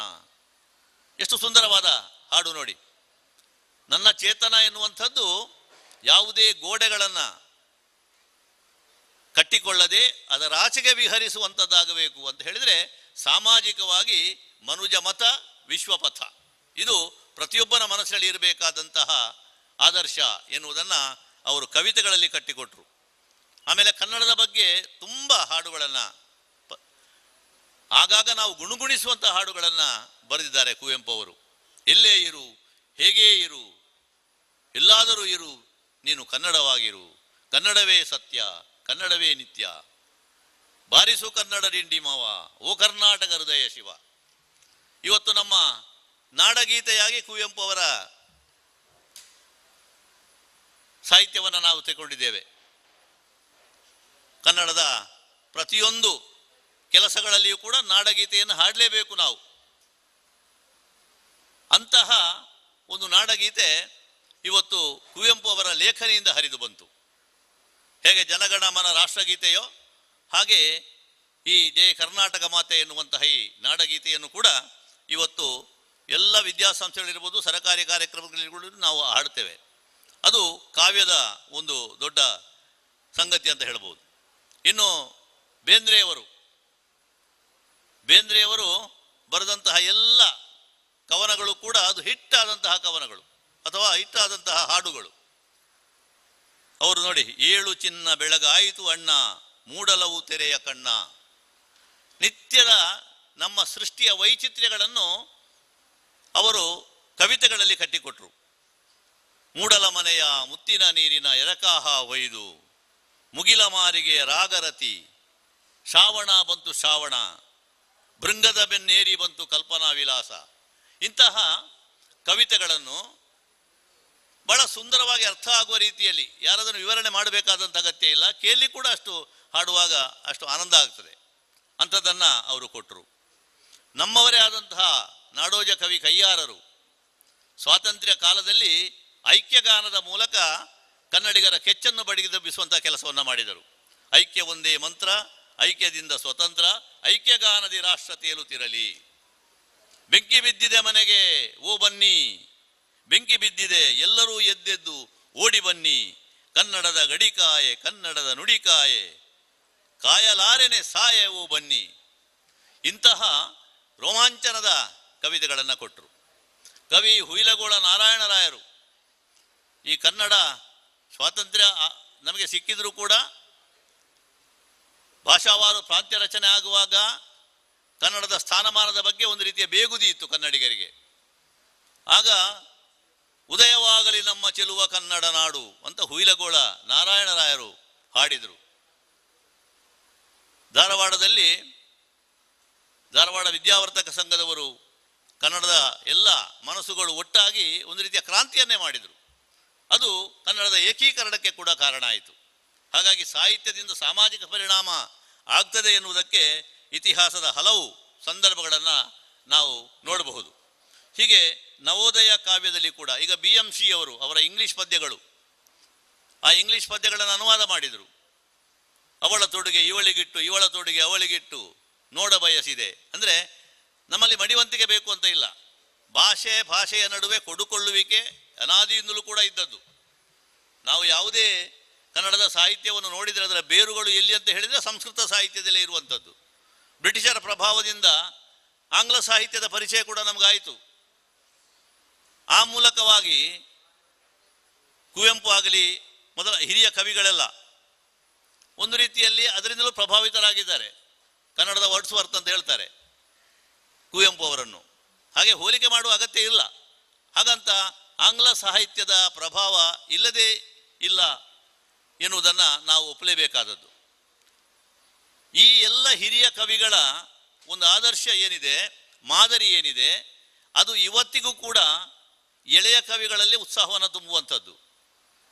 ಈಗ ಆಗ ಪ್ರಸ್ತಾಪ ಆಗಿರಬೇಕು, ಈ ಒಂದು ಛಂದಸ್ಸಿನ ಹಂಗಿಲ್ಲದೆ ಪ್ರಾಸವನ್ನು ತ್ಯಜಿಸಿ ಇಸುಪ್ರತ್ಯವನ್ನು ಸೇರಿಸಿ ಕವಿತೆಯ ಹೊಸ ಮಾರ್ಗವನ್ನು ತೋರಿಸಿಕೊಟ್ಟಂತಹ ಕವಿಗಳಿದ್ದಾರೆ. ಮಂಜೇಶ್ವರ ಗೋವಿಂದ ಪೈ ಅಂತವರು ತಾಯೆ ಬಾರ ಮೊಗವತೋರ ಕನ್ನಡಿಗರ ಮಾತೆಯೇ ಹರಸುತಾಯೆ ಸುತರಕಾಯೆ ನಮ್ಮ ಜನ್ಮದಾತೆಯೇ ಅಂತ ಪ್ರಾಸಬದ್ಧವಾಗಿ ಹಾಡಿದಂಥ ಕವಿಗಳೇ ಆಮೇಲೆ ಪ್ರಾಸವನ್ನು ಬಿಟ್ಟು ಛಂದಸ್ಸಿನ ಹಂಗಿಲ್ಲದೆ ಬರೆಯಬಹುದು ಅಂತ ಹೇಳಿದರು. ನವ್ಯಕಾವ್ಯದ ಹರಿಕಾರರು ಮೊಗೇರಿ ಗೋಪಾಲಕೃಷ್ಣ ಅಡಿಗರ ಕಾವ್ಯ ಅಂತ ಹೇಳಿದರೆ ಇವತ್ತಿನ ಕವಿಗಳಿಗೆ ಒಂದು ಅದು ಸ್ಫೂರ್ತಿದಾಯಕವಾದದ್ದು. ನಾನಳಿವೆ ನೀನಳಿವೆ ನಮ್ಮೆಲುವುಗಳ ಮೇಲೆ ಮೂಡುವುದು ನವಭಾರತದ ಲೀಲೆ. ಈಗ ಅದರಿಂದ ಪ್ರೇರಿತರಾಗಿ ಈಗ ಸುಬ್ರಾಯ ಚೊಕ್ಕಾಡಿ ಅಂತವರು, ಈಗಿನ ಅನೇಕ ಕವಿಗಳು ಒಳ್ಳೊಳ್ಳೆಯ ಕೃತಿಗಳನ್ನು ಕೊಟ್ಟಿದ್ದಾರೆ. 4 ಜನ ಅದನ್ನು ಮೆಚ್ಚುವ ರೀತಿಯಲ್ಲಿ ಬರೀತಾ ಇದ್ದಾರೆ. ಇನ್ನು ಎಳೆಯ ತಲೆಮಾರಿನಲ್ಲಿ ಈ ಕಾವ್ಯ ಪರಂಪರೆ ಹೇಗೆ ಮುಂದುವರೆದುಕೊಂಡು ಹೋಗ್ತದೆ ಹೇಳಿದರೆ, ಒಂದು ರೀತಿಯಲ್ಲಿ ಅವರದ್ದೇ ಆದಂತಹ ಸ್ವಂತ ಕೊಡುಗೆಗಳು ಆಗಿರ್ತವೆ, ಹಿರಿಯ ಕವಿಗಳ ಪ್ರೇರಣೆಯಿಂದ ಬರೆದವುಗಳು ಕೂಡ ಆಗಿರ್ತವೆ. ಅದೆಲ್ಲವೂ ಕೂಡ ಕನ್ನಡದ ಕಾವ್ಯ ಮಾರ್ಗದಲ್ಲಿ ಒಂದು ಹೊಸ ಮಜಲುಗಳನ್ನು ಸೃಷ್ಟಿ ಮಾಡಿರುವುದನ್ನು ನಾವು ಕಾಣ್ತೇವೆ. ಅನೇಕ ಮಂದಿ ಇದ್ದಾರೆ. ಹಾಗಾಗಿ ಇವತ್ತು ಏನಿಲ್ಲಿ ಈ ಕಾವ್ಯ ಕಮ್ಮಟದ ಮೂಲಕವಾಗಿ ಹೊಸ ಜನರೇಷನ್ನಲ್ಲಿ ನಾವು ಕಾವ್ಯದ ಕುರಿತಾದಂಥ ಆಸಕ್ತಿಯನ್ನು ಮೂಡುವ ಕೆಲಸವನ್ನು ಮಾಡುವ ಒಂದು ಪ್ರಯತ್ನ ಮಾಡಿದ್ದೇವೆಯೋ, ಇದೊಂದು ಪ್ರಯತ್ನವಾಗಿ ಇದನ್ನು ನಾವು ಸ್ವೀಕಾರ ಮಾಡೋಣ. ಇದನ್ನು ದೊಡ್ಡ ಒಂದು ಪರಿಣಾಮ ಆಗ್ತದೆ ಅಂತ ಏನೂ ಇಲ್ಲ. ಆದರೆ ಇಂಥ ಕೆಲಸಗಳಿಂದ ಇದು ಬಹಳ ಅಗತ್ಯ ಇವತ್ತು. ಏನಂತ ಹೇಳಿದರೆ, ಆಧುನಿಕ ಶಿಕ್ಷಣದ ಕ್ರಮವನ್ನು ನಾವು ನೋಡಿದರೆ ಇಲ್ಲಿ ಆಂಗ್ಲ ಶಿಕ್ಷಣ ಆಗಲಿ ಅಥವಾ ಆಧುನಿಕವಾದಂತಹ ಪಾಠ ಪುಸ್ತಕಗಳ ಹಂಗಿಲ್ಲದಂಥ ಒಂದು ಶಿಕ್ಷಣ ಕ್ರಮ ಇವತ್ತು ಎಲ್ಲಿ ನೋಡಿದರೂ ಆನ್ಲೈನ್ ಕ್ಲಾಸ್ಗಳು. ಶಾಲೆ ಎನ್ನುವುದು ಮಕ್ಕಳಿಗೆ ಮರೆತು ಹೋದಂಥ ಒಂದು ಸ್ಥಿತಿಯಾಗಿದೆ ಒಂದು 2 ವರ್ಷಗಳಿಂದ. ಬೇರೆ ಜೋಕಲ್ನ ವಾಟ್ಸಪ್ನಲ್ಲಿ ನೀವು ನೋಡ್ತಾ ಇರ್ಬೋದು. ಅಂಥ ಒಂದು ಸಂದರ್ಭದಲ್ಲಿ ಈ ಒಂದು ವರ್ಚುವಲ್ ವೇದಿಕೆಯ ಮೂಲಕವಾಗಿ ನಮ್ಮತನವನ್ನು ಕೆಣಕುವಂತಹ ಅಥವಾ ನಮ್ಮತನವನ್ನು ಉಳಿಸುವಂತಹ ಒಂದು ಕೆಲಸ ಆಗ್ತಾ ಇದೆಯಲ್ಲ, ಅದನ್ನು ನಾವು ಮೆಚ್ಚಬೇಕಾದದ್ದು. ಇದರಿಂದ ದೂರಗಾಮಿ ಪರಿಣಾಮ ಇದೆ. ಈಗ ನೋಡಿದವರು ಬಂದವರು ಎಷ್ಟು ಮಂದಿ ಅಂತ ಗೊತ್ತಿಲ್ಲ ನಮಗೆ, ಆದರೆ ಇದು ದಾಖಲವಾಗಿ ಉಳಿಯುತ್ತದೆ. ಇಂಥ ಒಂದು ಕಮ್ಮಟದ ಮೂಲಕವಾಗಿ ಭವಿಷ್ಯದಲ್ಲಿ ಕೆಲವು ಲೇಖಕರಾದರೂ ಹುಟ್ಟಿಕೊಂಡ್ರೆ, ಕೆಲವು ಕವಿಗಳಾದರೂ ಹುಟ್ಟಿಕೊಂಡ್ರೆ ಅದೊಂದು ದೊಡ್ಡ ಒಂದು ಕೊಡುಗೆ ಆಗ್ತಾ ಇಲ್ವೇ? ಖಂಡಿತ ಇದೆ. ಈಗ ಕನ್ನಡ ಆಗಲಿ ತುಳು ಆಗಲಿ ಒಂದು ಭಾಷೆಯಾಗಿ ಉಳಿಯಬೇಕು ಅಂತ ಇದ್ದರೆ ನಮ್ಮ ಕೆಲಸಗಳು ನಿರಂತರವಾಗಿ ನಡೀಬೇಕು. ಈಗ ಕನ್ನಡ ಒಂದು ತಲೆಮಾರಿನ ಒಳಗಾಗಿ ಅದು ಅಳಿಯುತ್ತದೆ ಅಂತ ಹೇಳುವಂಥವರು ಕೂಡ ಇದ್ದಾರೆ. ತುಳು ಅದಕ್ಕೆ ಭವಿಷ್ಯವೇ ಇಲ್ಲ ಅಂತ ಹೇಳುವವರು ಕೂಡ ಇದ್ದಾರೆ. ಹೇಳುವವರು ಯಾರು ಅಂತ ಕೇಳಿದರೆ ಅದರ ಕುರಿತಾಗಿ ಕಾಳಜಿ ಇಲ್ಲದೆ ಇದ್ದವರು ಹೇಳುವಂಥದ್ದು. ಆದರೆ ಇಂಥ ಕೆಲಸಗಳು ನಿರಂತರ ಆಗ್ತಾ ಇದೆ. ಎಲ್ಲಿಯವರೆಗೆ ಕನ್ನಡ ನಾಡು ಉಂಟು, ಎಲ್ಲಿಯವರೆಗೆ ತುಳುನಾಡು ಉಂಟು, ಅಲ್ಲಿಯವರೆಗೆ ಭಾಷೆ ಎನ್ನುವುದು ಖಂಡಿತ ಜೀವಂತವಾಗಿರ್ತದೆ. ಹಾಗಾಗಿ ನಾವು ನಮ್ಮ ಮಾತುಗಳ ಮೂಲಕವಾಗಿ ಯಾವುದೇ ಭಾಷೆಯನ್ನು ಕೊಲ್ಲುವಂಥ ಅಗತ್ಯ ಇಲ್ಲ. ಪ್ರಾಚೀನ ಕಾವ್ಯದ ಆ ಒಂದು ಮಾನದಂಡದ ಮೇಲೆ ಆಧುನಿಕ ಕಾವ್ಯದ ವಿಮರ್ಶೆಯನ್ನು ಮಾಡುವಂಥ ಅಗತ್ಯ ಇಲ್ಲ. ಒಂದೊಂದು ಕಾಲಘಟ್ಟದಲ್ಲಿ ಒಂದೊಂದು ಸಂದರ್ಭದಲ್ಲಿ ಆಯಾಯ ಕಾಲಕ್ಕೆ ಅದು ಸರಿ. ಹಾಗಾಗಿ ಹಿಂದಿನ ಕವಿಗಳು ಬರೆದಂತಹ ಛಂದೋಬದ್ಧವಾದಂತಹ ಕವಿತೆಗಳಲ್ಲೇ ಬರೆದುಕೊಂಡು ಹೋಗಬೇಕು ಅಂತಿಲ್ಲ. ಆದರೆ ಛಂದಸ್ಸಿನ ಜ್ಞಾನ ಒಬ್ಬ ಕನ್ನಡದ ವಿದ್ಯಾರ್ಥಿಗೆ ಖಂಡಿತ ಬೇಕು. ಹಾಗಾಗಿ ಅದಕ್ಕೆ ಸಂಪನ್ಮೂಲ ವ್ಯಕ್ತಿಗಳ ಮೂಲಕ ಮಾರ್ಗದರ್ಶನವನ್ನು ಪಡೆದು ಆ ಮೂಲಕ ಕವಿತೆಗಳನ್ನು ಕಟ್ಟುವಂಥ ಕೆಲಸ ಇನ್ನಷ್ಟು ನಡೆಯಲಿ. ಅದಕ್ಕೆ ಇಂಥ ಕಾರ್ಯಕ್ರಮಗಳು ಪ್ರೇರಕ ಆಗಲಿ ಅಂತ ಹೇಳ್ತಾ, ರತ್ನೋತ್ಸವ ಆದಂತಹ ಈ ಒಂದು ಪರಿವೇಶದಲ್ಲಿ ಇವತ್ತು ಒಂದು ದಿವಸದ ಈ ಒಂದು ಕಮ್ಮಟ ಭಾಳ ಸುಂದರವಾಗಿ ನಡೆಯಿತು. ನಮ್ಮ ಎದುರಿನಲ್ಲಿ ಕೇಳಲಿಕ್ಕೆ ನೋಡಲಿಕ್ಕೆ ಜನ ಇಲ್ಲದೇ ಇದ್ದರೂ ಕೂಡ ಈ ಒಂದು ಡಿಜಿಟಲ್ ಪ್ಲ್ಯಾಟ್ಫಾರ್ಮ್ ಏನಿದೆ, ಅಂತರ್ಜಾಲದ ವ್ಯವಸ್ಥೆಯ ಮೂಲಕವಾಗಿ ನೂರಾರು ಸಾವಿರಾರು ಜನಕ್ಕೆ ಇದು ತಲುಪಲಿ ಅಂತ ಆಶಿಸ್ತಾ, ಇದಕ್ಕೆ ಒಂದು ಸಹಕಾರವನ್ನು ನೀಡಿದಂಥ ಕನ್ನಡ ಅಭಿವೃದ್ಧಿ ಪ್ರಾಧಿಕಾರವನ್ನು ಈ ಸಂದರ್ಭದಲ್ಲಿ ಸ್ಮರಿಸಿಕೊಂಡು, ಇವತ್ತು ದೂರದ ಮುಂಬೈಯಲ್ಲಿ ಇದ್ದುಕೊಂಡು ಸದ್ದಿಲ್ಲದೆ ಕನ್ನಡದ ಪರಿಚಾರಿಕೆಯನ್ನು ಮಾಡ್ತಾ ಇರತಕ್ಕಂಥ ವಾಣಿ ಉಚ್ಚಿಲ್ಕರ್ ಅವರ ತಂದೆಯವರು ವಿದ್ವಾನ್ ರಾಮಚಂದ್ರ ಉಚ್ಚಿಲ್ ಅವರು ನಮಗೆ ಬಹಳ ಆತ್ಮೀಯರಾಗಿದ್ದವರು. ನಾನು ಅವರಿಗೆ ಅವರ ಒಂದು ಒಡನಾಟವನ್ನು ಕೂಡ ಅನುಭವಿಸಿದವ.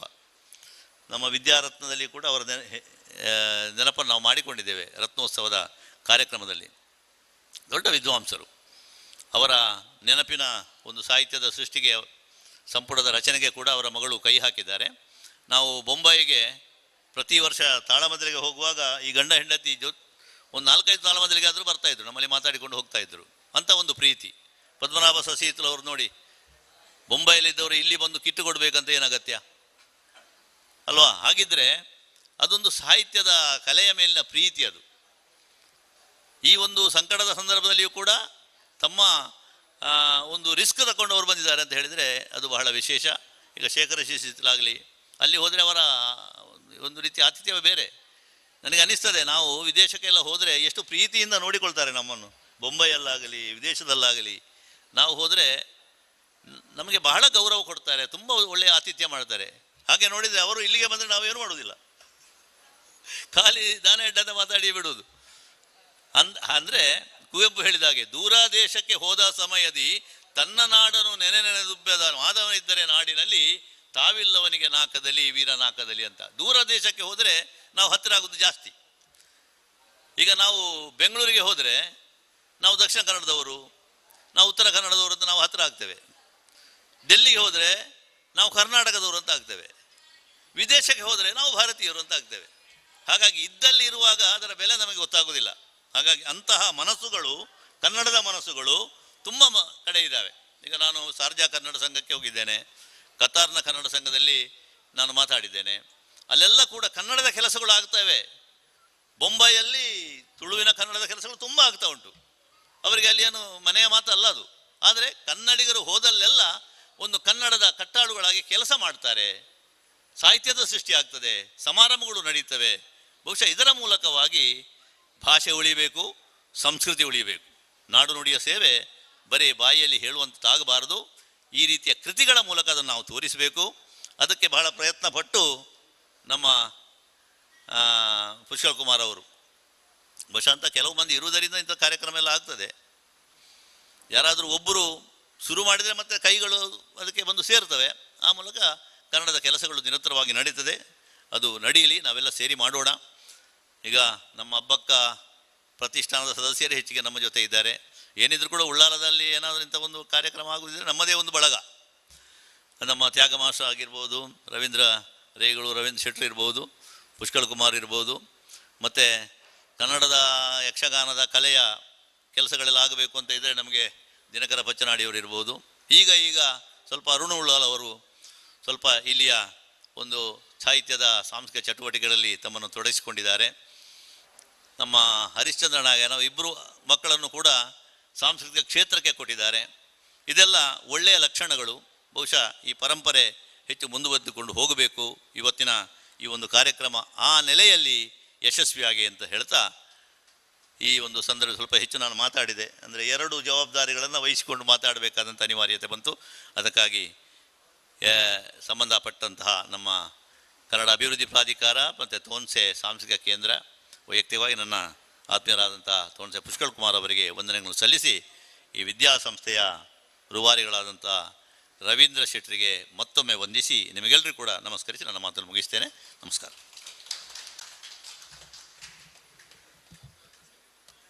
ಕಾರ್ಯಕ್ರಮದ ಅಧ್ಯಕ್ಷತೆಯನ್ನು ವಹಿಸಿಕೊಂಡಿರುವಂತಹ ಅಲೆಮಾರಿ ಮತ್ತು ಅಲೆಮಾರಿ ಅಭಿವೃದ್ಧಿ ನಿಗಮ ಕರ್ನಾಟಕ ಸರ್ಕಾರ ಇದರ ಅಧ್ಯಕ್ಷರಾಗಿರುವ ಶ್ರೀಯುತ ರವೀಂದ್ರ ಶೆಟ್ಟಿ ಉಳಿದೊಟ್ಟು ಇವರು ಅಧ್ಯಕ್ಷೀಯ ಮಾತುಗಳನ್ನು ಆಡಬೇಕು ಅಂತ ವಿನಂತಿಸಿಕೊಳ್ತಾ ಇದ್ದಾರೆ.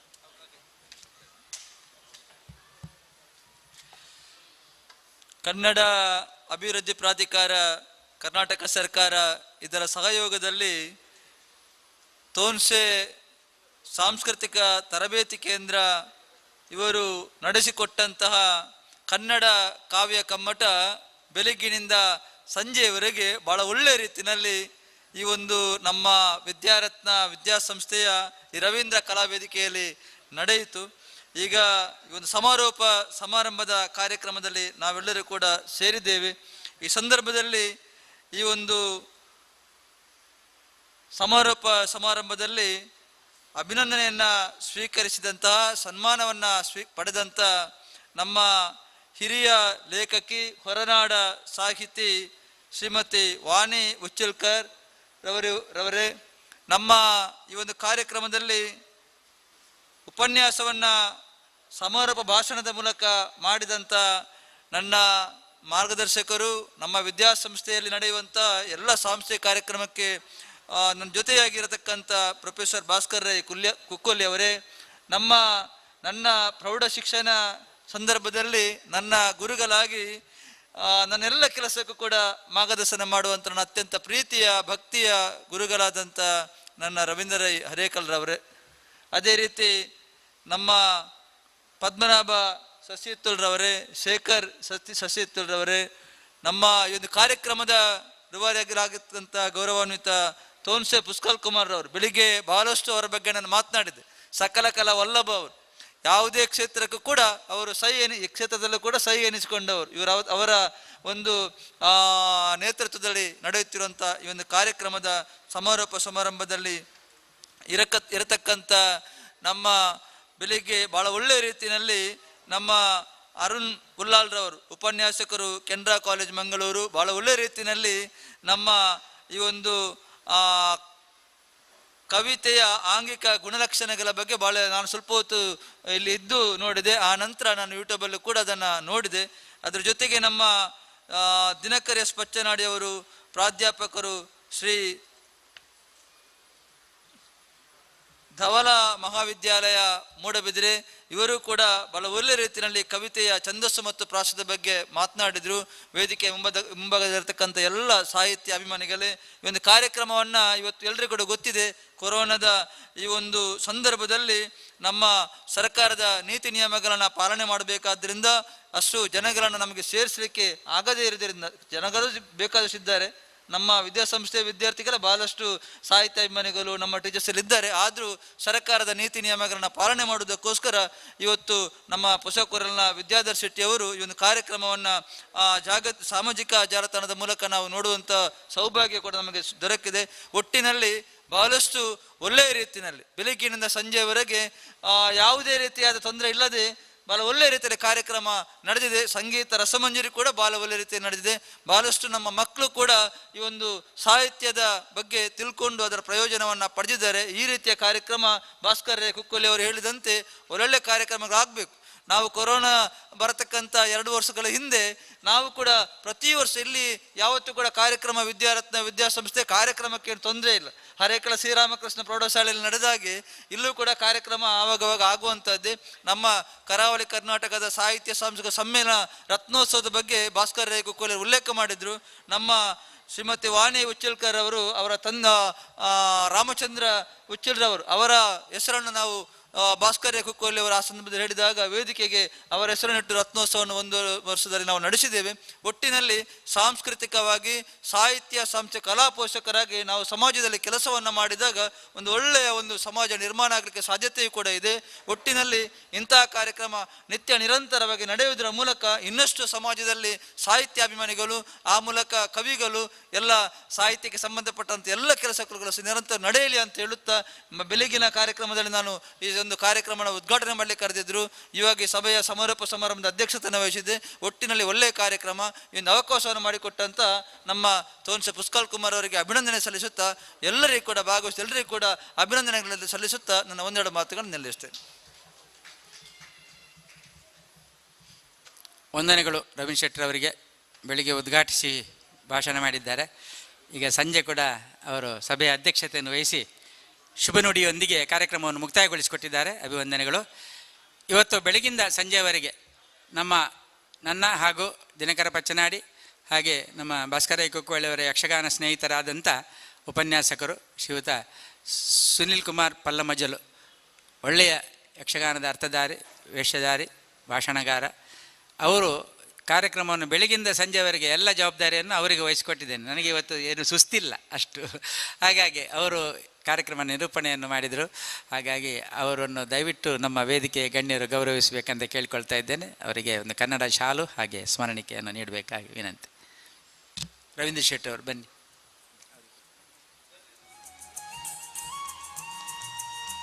ಸುನಿಲ್ ಕುಮಾರ್ ಬಜಾಲ್ ಅವರಿಗೆ ಒಂದು ನಮ್ಮ ಜಂಟಿ ಸಂಸ್ಥೆಯ ಗೌರವ, ಮತ್ತು ಅದು ರವೀಂದ್ರ ಶೆಟ್ಟರೆ ಮಾಡೋದ್ರಿಂದ ಈ ಒಂದು ಶಾಲೆಯ ಗೌರವ ಕೂಡ ಆಯಿತು. Okay, thank you. ಮುಂದುವರಿಸಿ.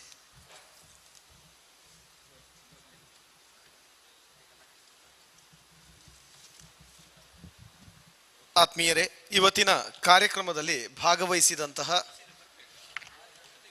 ಎಲ್ಲರಿಗೂ ಪ್ರಮಾಣ ಪತ್ರವನ್ನು ಕನ್ನಡ ಅಭಿವೃದ್ಧಿ ಪ್ರಾಧಿಕಾರ ಮತ್ತು ತೋನ್ಸೆ ಸಾಂಸ್ಕೃತಿಕ ತರಬೇತಿ ಕೇಂದ್ರದ ವತಿಯಿಂದ ನೀಡ್ತಾ ಇದ್ದೇವೆ. ಹೆಸರು ಕರೆದಾಗೆ ದಯವಿಟ್ಟು ವೇದಿಕೆಗೆ ಬಂದು ಈ ಪ್ರಮಾಣ ಪತ್ರವನ್ನು ಸ್ವೀಕರಿಸಬೇಕು ಅಂತ ವಿನಂತಿಸಿಕೊಳ್ತಾ ಇದ್ದೇವೆ. ನಮ್ಮ ಕಾರ್ಯಕ್ರಮದ ಅಧ್ಯಕ್ಷರು ರವೀಂದ್ರ ಶೆಟ್ಟಿ ಉಳಿದುಟ್ಟು ಇವರು ಇದನ್ನು ವಿತರಿಸಬೇಕು ಅಂತ ವಿನಂತಿಸಿಕೊಳ್ತಾ ಇದ್ದೇನೆ. ಪೂರ್ವಿ, ಕೀರ್ತನ್ ನಾಯ್ಗ ಮಾಡೂರು,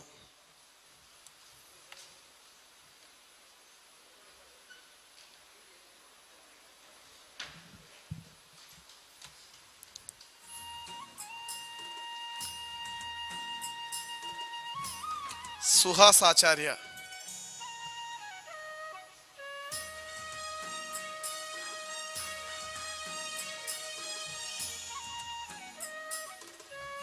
ಲಿಖಿತ್ ನಾಯಕ್,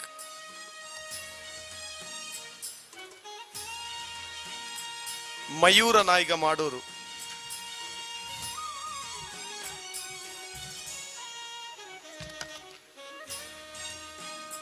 ಕೆ ಲಕ್ಷ್ಮೀನಾರಾಯಣ ರೈ ಹರೇಕಳ,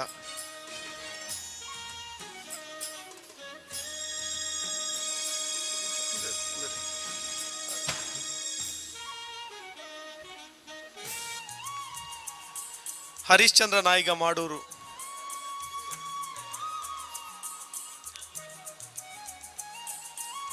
ರವಿಕುಮಾರ್,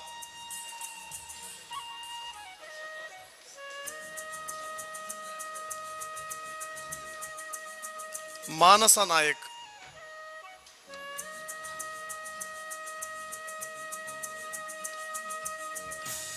ಭಾಸ್ಕರ ನಾಯಕ್,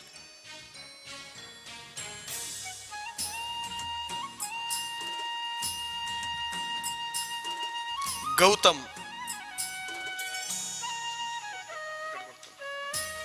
MS ವೆಂಕಟೇಶ್ ಗಟ್ಟಿ,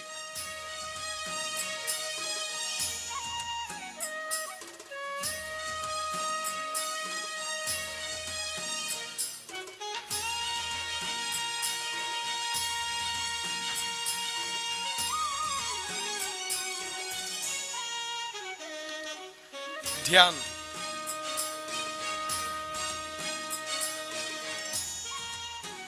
ಯಾರ್ದಾದ್ರೂ ಬೆಳಗ್ಗಿಂದ ಉಪಸ್ಥಿತರಿದ್ದು ಹೆಸರು ಬಿಟ್ಟು ಹೋದಲ್ಲಿ ದಯವಿಟ್ಟು ಸೂಚಿಸಿ. ಇನ್ನುಳಿದಂತೆ ಈಗಾಗಲೇ ಇಲ್ಲಿಂದ ನಿರ್ಗಮಿಸಿರುವವರು ಅದನ್ನು ಸ್ವೀಕರಿಸಿದ್ದಾರೆ. ವಂದನೆಗಳು ಕಾರ್ಯಕ್ರಮದ ಇಲ್ಲಿಯವರೆಗೆ ಉಪಸ್ಥಿತರಿದ್ದು ಕಾರ್ಯಕ್ರಮವನ್ನು ಯಶಸ್ವಿಗೊಳಿಸಿದ್ದಕ್ಕಾಗಿ ಮತ್ತು ಪ್ರಮಾಣ ಪತ್ರವನ್ನು ವಿತರಿಸಿದಂಥ ಅಧ್ಯಕ್ಷರಿಗೂ ಕೂಡ. ಕಾರ್ಯಕ್ರಮದ ಕೊನೆಯ ಹಂತಕ್ಕೆ ತಲುಪಿದ್ದೇವೆ. ಧನ್ಯವಾದ ಸಮರ್ಪಣೆ ಪೊಸಕುರಲ್ ಚಾನೆಲ್ನ ನಿರ್ದೇಶಕರಾಗಿರುವಂತಹ ವಿದ್ಯಾಧರ್ ಶೆಟ್ಟಿ ಇವರಿಂದ.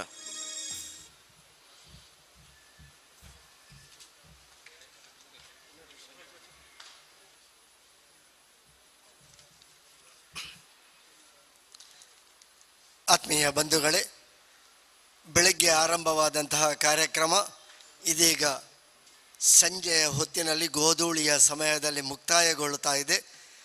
ಒಂದು ಕನ್ನಡ ಕಾವ್ಯ ಕಮ್ಮಟ, ಒಳ್ಳೆಯ ಕಾರ್ಯಕ್ರಮ. ಒಟ್ಟಾಗಿ ಮೂಡಿಬಂದಂತಹ ಅಭಿಪ್ರಾಯ, ಕಲೆಯ ಒಲವುಳ್ಳವನಿಗೆ ಅದುವೇ ಸೌಂದರ್ಯ, ಅದುವೇ ತೇಜಸ್ಸಾಗಿ ಕಣ್ಗೊಳಿಸ್ತದೆ ಎನ್ನುವಂತಹ ಒಂದು ತಾತ್ಪರ್ಯ ಈ ವೇದಿಕೆಯಲ್ಲಿ ಮೂಡಿಬಂತು.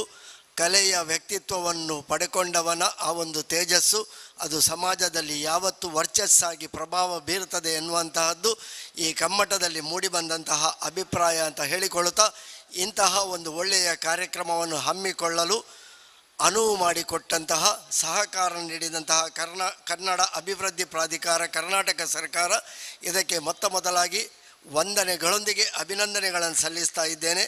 ಹಾಗೆ ಈ ಕಾರ್ಯಕ್ರಮವನ್ನು ಅಚ್ಚುಕಟ್ಟಾಗಿ ಸಂಯೋಜಿಸಿದಂತಹ ತೋನ್ಸೆ ಸಾಂಸ್ಕೃತಿಕ ತರಬೇತಿ ಕೇಂದ್ರ, ಇದರ ನಿರ್ದೇಶಕರು ಆದಂತಹ ತೋನ್ಸೆ ಪುಷ್ಕಳ್ ಕುಮಾರ್ ಮತ್ತು ಅವರ ಎಲ್ಲ ಬಳಗದವರಿಗೆ ಈ ಸಂದರ್ಭದಲ್ಲಿ ನಮ್ಮೆಲ್ಲರನ್ನು ಜೋಡಿಸಿದ್ದಾರೆ. ಒಂದುಗೂಡಿಸುವ ಮೂಲಕವಾಗಿ ಕೊರೋನಾದ ಸಂಕಷ್ಟ ಕಾಲದಲ್ಲೂ ಕೋವಿಡ್ನ ನಿಯಮವನ್ನು ಪಾಲಿಸಿಕೊಂಡು ಒಂದು ಒಳ್ಳೆಯ ಕಾರ್ಯಕ್ರಮವನ್ನು ಸೀಮಿತ ಜನರೊಂದಿಗೆ ಅಂತರ್ಜಾಲದ ಮೂಲಕವಾಗಿ ಬಹುಜನರಿಗೆ ತಲುಪಿಸುವಂತಹ ಪ್ರಯತ್ನದೊಂದಿಗೆ ಕಲಾವಿದರಿಗೆ, ಕಲಾ ಪೋಷಕರಿಗೆ ಎಲ್ಲರಿಗೂ ಒಂದು ಒಳ್ಳೆಯ ವೇದಿಕೆಯನ್ನು ಒದಗಿಸಿಕೊಟ್ಟಂತಹ ತೋನ್ಸೆ ಸಾಂಸ್ಕೃತಿಕ ತರಬೇತಿ ಕೇಂದ್ರ ಇವರಿಗೆ ಮತ್ತು ಇದನ್ನು ಸಂಯೋಜಿಸಿದಂತಹ ತೋನ್ಸೆ ಪುಷ್ಕಳ್ ಕುಮಾರ್ ಇವರಿಗೆ ಪ್ರತ್ಯೇಕವಾದಂತಹ ಅಭಿನಂದನೆಗಳು, ವಂದನೆಗಳನ್ನು ಸಲ್ಲಿಸ್ತಾ ಇದ್ದೇನೆ.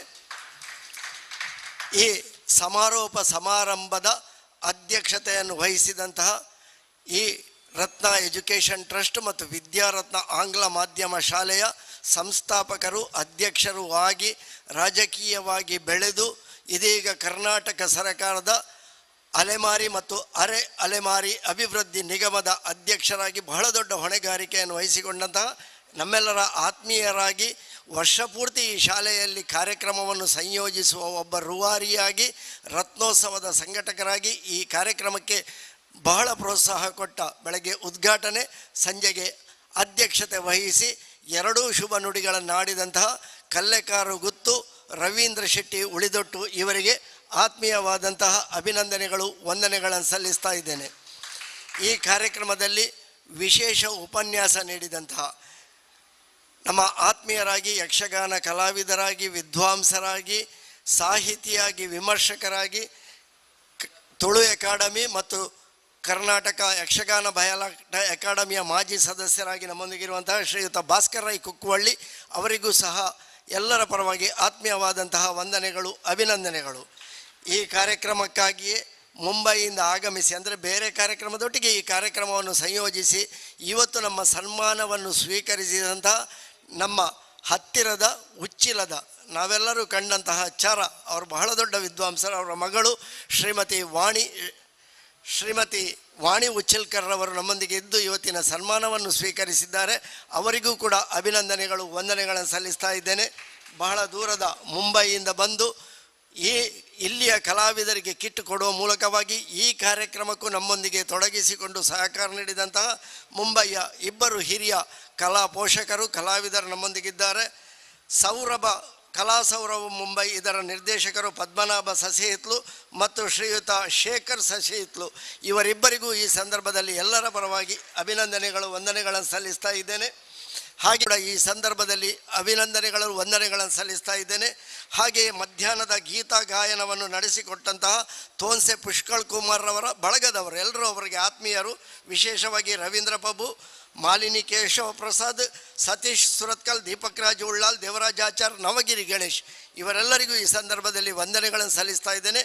ಹಾಗೆಯೇ ಈ ಕಾರ್ಯಕ್ರಮಕ್ಕೆ ವೇದಿಕೆಯನ್ನು ಒದಗಿಸಿಕೊಟ್ಟಂತಹ ನಮ್ಮ ಶ್ರೀಯುತ ಕೆ ರವೀಂದ್ರ ಶೆಟ್ಟಿ ಉಳಿದೊಟ್ಟರು ನಮ್ಮೊಂದಿಗಿದ್ದಾರೆ. ಅವರ ಶಾಲೆಯ ಎಲ್ಲ ಅಧ್ಯಾಪಕ ಬಂಧುಗಳಿಗೆ, ಎಲ್ಲ ಸಿಬ್ಬಂದಿ ಬಂಧುಗಳಿಗೆ ಸರ್ವ ರೀತಿಯ ಸಹಕಾರವನ್ನು ನೀಡಿದ್ದಾರೆ. ವೇದಿಕೆಯ ಜೊತೆಗೆ ನಮಗೆಲ್ಲ ರೀತಿಯ ಸಹಕಾರ ನೀಡಿದಂತಹ ಅವರೆಲ್ಲರಿಗೂ ಈ ಸಂದರ್ಭದಲ್ಲಿ ವಂದನೆಗಳನ್ನು ಸಲ್ಲಿಸ್ತಾ ಇದ್ದೇನೆ. ಹಾಗೆ ಒಳ್ಳೆಯ ಧ್ವನಿ ವ್ಯವಸ್ಥೆಯನ್ನು ನೀಡಿದಂತಹ ಶಬರಿ ಸೌಂಡ್ಸ್ ಅದರ ಜಯೇಶ್ ರವರು ಮತ್ತು ಅವರೆಲ್ಲ ಸಿಬ್ಬಂದಿ ಬಳಗಕ್ಕೂ ನಾನು ವಂದನೆಗಳನ್ನು, ಅಭಿನಂದನೆಗಳನ್ನು ಸಲ್ಲಿಸ್ತಾ ಇದ್ದೇನೆ.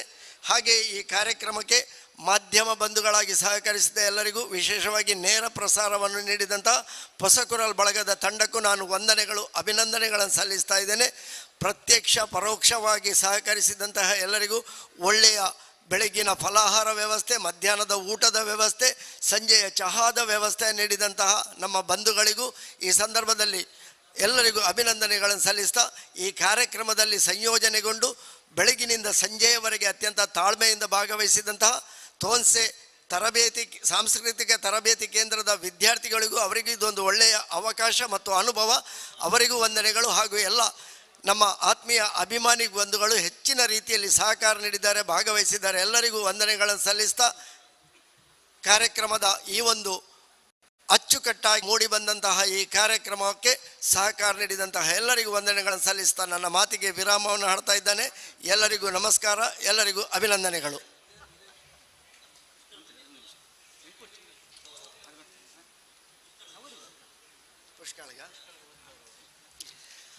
ಆತ್ಮೀಯ ಬಂಧುಗಳು, ಇದೊಂದು ಒಳ್ಳೆಯ ಬೆಳವಣಿಗೆ. ಈ ಕಾರ್ಯಕ್ರಮವನ್ನು ಸಂಘಟಿಸಿದವರು ಕನ್ನಡ ಅಭಿವೃದ್ಧಿ ಪ್ರಾಧಿಕಾರ, ಕರ್ನಾಟಕ ಸರ್ಕಾರ ಇವರ ಸಹಕಾರದಲ್ಲಿ ತೋನ್ಸೆ ಸಾಂಸ್ಕೃತಿಕ ತರಬೇತಿ ಕೇಂದ್ರ, ಇದರ ನಿರ್ದೇಶಕರು ಶ್ರೀಯುತ ತೋನ್ಸೆ ಪುಷ್ಕಳ್ ಕುಮಾರ್ ರವರು. ಎಲ್ಲರೂ ಹೇಳಿದಾಗೆ ಸಕಲ ಕಲಾ ವಲ್ಲಭ, ಆರ್ಯಭಟ, ಕಲಾಸಾರಥಿ ಪ್ರಶಸ್ತಿ ಪುರಸ್ಕೃತರು, ಎಲ್ಲರಿಗೂ ಎಲ್ಲ ರೀತಿಯಲ್ಲೂ ಬೇಕಾದವರು. ಈಗ ನಮ್ಮ ಹೊಸಕುರಲ್ ಬಳಗದ ಕಾರ್ಯಕ್ರಮ ಆಗುವುದಿದ್ದರೂ ಅವರು ಎಲ್ಲ ರೀತಿಯಲ್ಲಿ ಸಹಕಾರ ನೀಡುವರು. ಆ ಒಂದು ನಿಟ್ಟಿನಲ್ಲಿ ನಾವು ಕೂಡ ಅವರಿಗೆ ಒಳ್ಳೆಯ ಒಂದು ನಮ್ಮಿಂದ ಆದಷ್ಟು ಸಹಕಾರ ನೀಡಿದ್ದೇವೆ. ಇವತ್ತು ವೇದಿಕೆಯಲ್ಲಿರುವಂತಹ ಅತಿಥಿಗಳು ಹೇಳ್ತಾ ಇದ್ದಾರೆ, ಇಂತಹ ಒಳ್ಳೆಯ ಕಾರ್ಯಕ್ರಮವನ್ನು ಸಂಘಟಿಸಿದಂತಹ ಶ್ರೀಯುತ ಇಂತಹ ಕಾರ್ಯಕ್ರಮಗಳು ನಿರಂತರವಾಗಿ ಅವರು ಮಾಡಬೇಕು ಎನ್ನುವಂತಹ ಒಂದು ಆಶಯದೊಂದಿಗೆ ಅವರಿಗೆ ಇದೀಗ ಒಂದು ಅಭಿನಂದನೆಯ ಪುರಸ್ಕಾರ ವೇದಿಕೆಯಲ್ಲಿರುವಂತಹ ಅತಿಥಿಗಳಿಂದ. ಎಲ್ಲರೂ ಒಂದು ಒಳ್ಳೆಯ ಚಪ್ಪಾಳೆಯ ಮೂಲಕವಾಗಿ ಅವರನ್ನು ಅಭಿನಂದಿಸಬೇಕಾಗಿ ಕೇಳಿಕೊಳ್ತಾ ಇದ್ದೇನೆ. ಅವರಿಂದ ಇಂತಹ ಒಂದು ಕಾರ್ಯಕ್ರಮಗಳು ಇನ್ನೂ ಹಲವು ರೀತಿಯ ಕಾರ್ಯಕ್ರಮಗಳು ಮೂಡಿ ಬರಲಿ, ಕಲಾವಿದರಿಗೆ, ಕಲಾ ಪೋಷಕರಿಗೆ ಒಂದು ಒಳ್ಳೆಯ ವೇದಿಕೆ ಒದಗಿ ಬರಲಿ. ಅವರೊಂದು ಮಾತು ಹೇಳಿದ್ರು ಮಾತಾಡುವಾಗ, ಆರು ಇಲ್ಲಡಿತ್ತಿನ ಕಿರಿಕಿರಿ ಆಪುಣ ರೋಳಣ್ಣ ಪಿದೈ ಪಾಡು ಕಾರ್ಯಕ್ರಮಗೂ ಅಂತ ಹೇಳಿಕೊಂಡು, ಇದು ನಾವು ಕೂಡ ಮನೆಯಲ್ಲಿ ಅನುಭವಿಸುವಂತಹ ಮಾತು. ನಾವು ಮನೆಯಲ್ಲಿದ್ದರೆ ಹೇಳ್ತಾರೆ, ಅರಿಗಿದ ಅನ್ನ ಹುಸರಿಗೆ ಅಂಚೆ ಇಲ್ಲಡುಲ್ಲಿರಿ, ಇಲ್ಲದಿದ್ದರೆ ನಾವು ಮನೆಯಲ್ಲಿ ಇರುವವರೇ ಅಲ್ಲ. ಕಲಾವಿದರೆಲ್ಲರ ಬದುಕು ಹಾಗೆ, ಅವರು ಮನೆಯಲ್ಲಿ ಕೂತ್ಕೊಳ್ಳಿಕ್ಕೆ ಹೋಗುವವರಿಲ್ಲ. ಅವರಿಗೆ ಕಲಾ ಕಾರ್ಯಕ್ರಮಗಳಿದ್ದರೆ ಅದರಷ್ಟು ಆರೋಗ್ಯ ಬೇರೆ ಯಾವುದೂ ಇಲ್ಲ ಅಂತ ಹೇಳಿಕೊಳ್ಳುತ್ತಾ, ಈ ಸಂದರ್ಭದಲ್ಲಿ ಎಲ್ಲರಿಗೂ ಅಭಿನಂದನೆಗಳು, ವಂದನೆಗಳು. ಎಲ್ಲರಿಗೂ ಶುಭವಾಗಲಿ. ಎಲ್ಲರಿಗೂ ನಮಸ್ಕಾರ.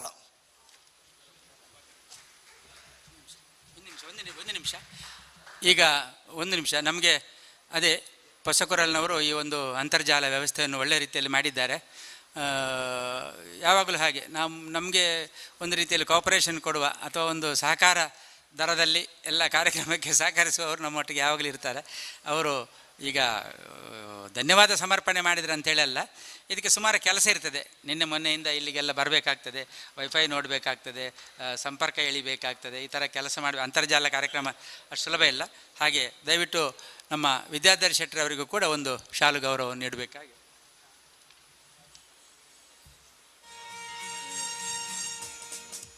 ಹೊಸಕೂರಿನ ಇಡೀ ಬಳಗಕ್ಕೆ ಇದು ಸಲ್ಲುವಂಥ ಒಂದು ಕೃತಜ್ಞತಾ ಗೌರವ.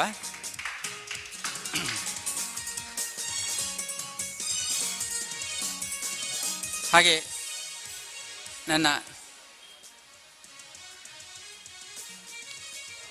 ಸ್ನೇಹಿತರಾಗಿ ಯಾವಾಗಲೂ ಧ್ವನಿವರ್ಧಕದಲ್ಲಿ ಸಹಕರಿಸುವಂಥ ಜಯೇಶ್ ಮಂಜೇಶ್ವರ, ಶಬರಿ ಸೌಂಡ್ಸ್, ಇದರ ಪರವಾಗಿ ಸಂದೀಪ್ ಅವರು ದಯವಿಟ್ಟು ವೇದಿಕೆ ಮೇಲೆ ಬಂದು ಒಂದು ಶಾಲ್ ಗೌರವ ಸ್ವೀಕರಿಸಬೇಕು.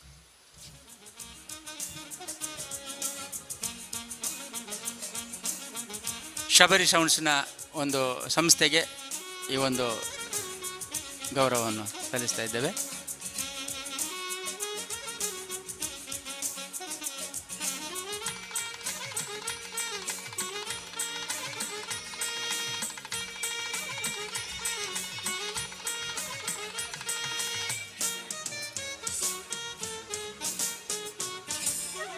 ಎಲ್ಲರೂ ಎದ್ದು ನಿಂತು ರಾಷ್ಟ್ರಗೀತೆಗೆ ಗೌರವವನ್ನು ಕೊಡೋದರ ಮೂಲಕ ಕಾರ್ಯಕ್ರಮವನ್ನು ಮುಕ್ತಾಯಗೊಳಿಸೋಣ.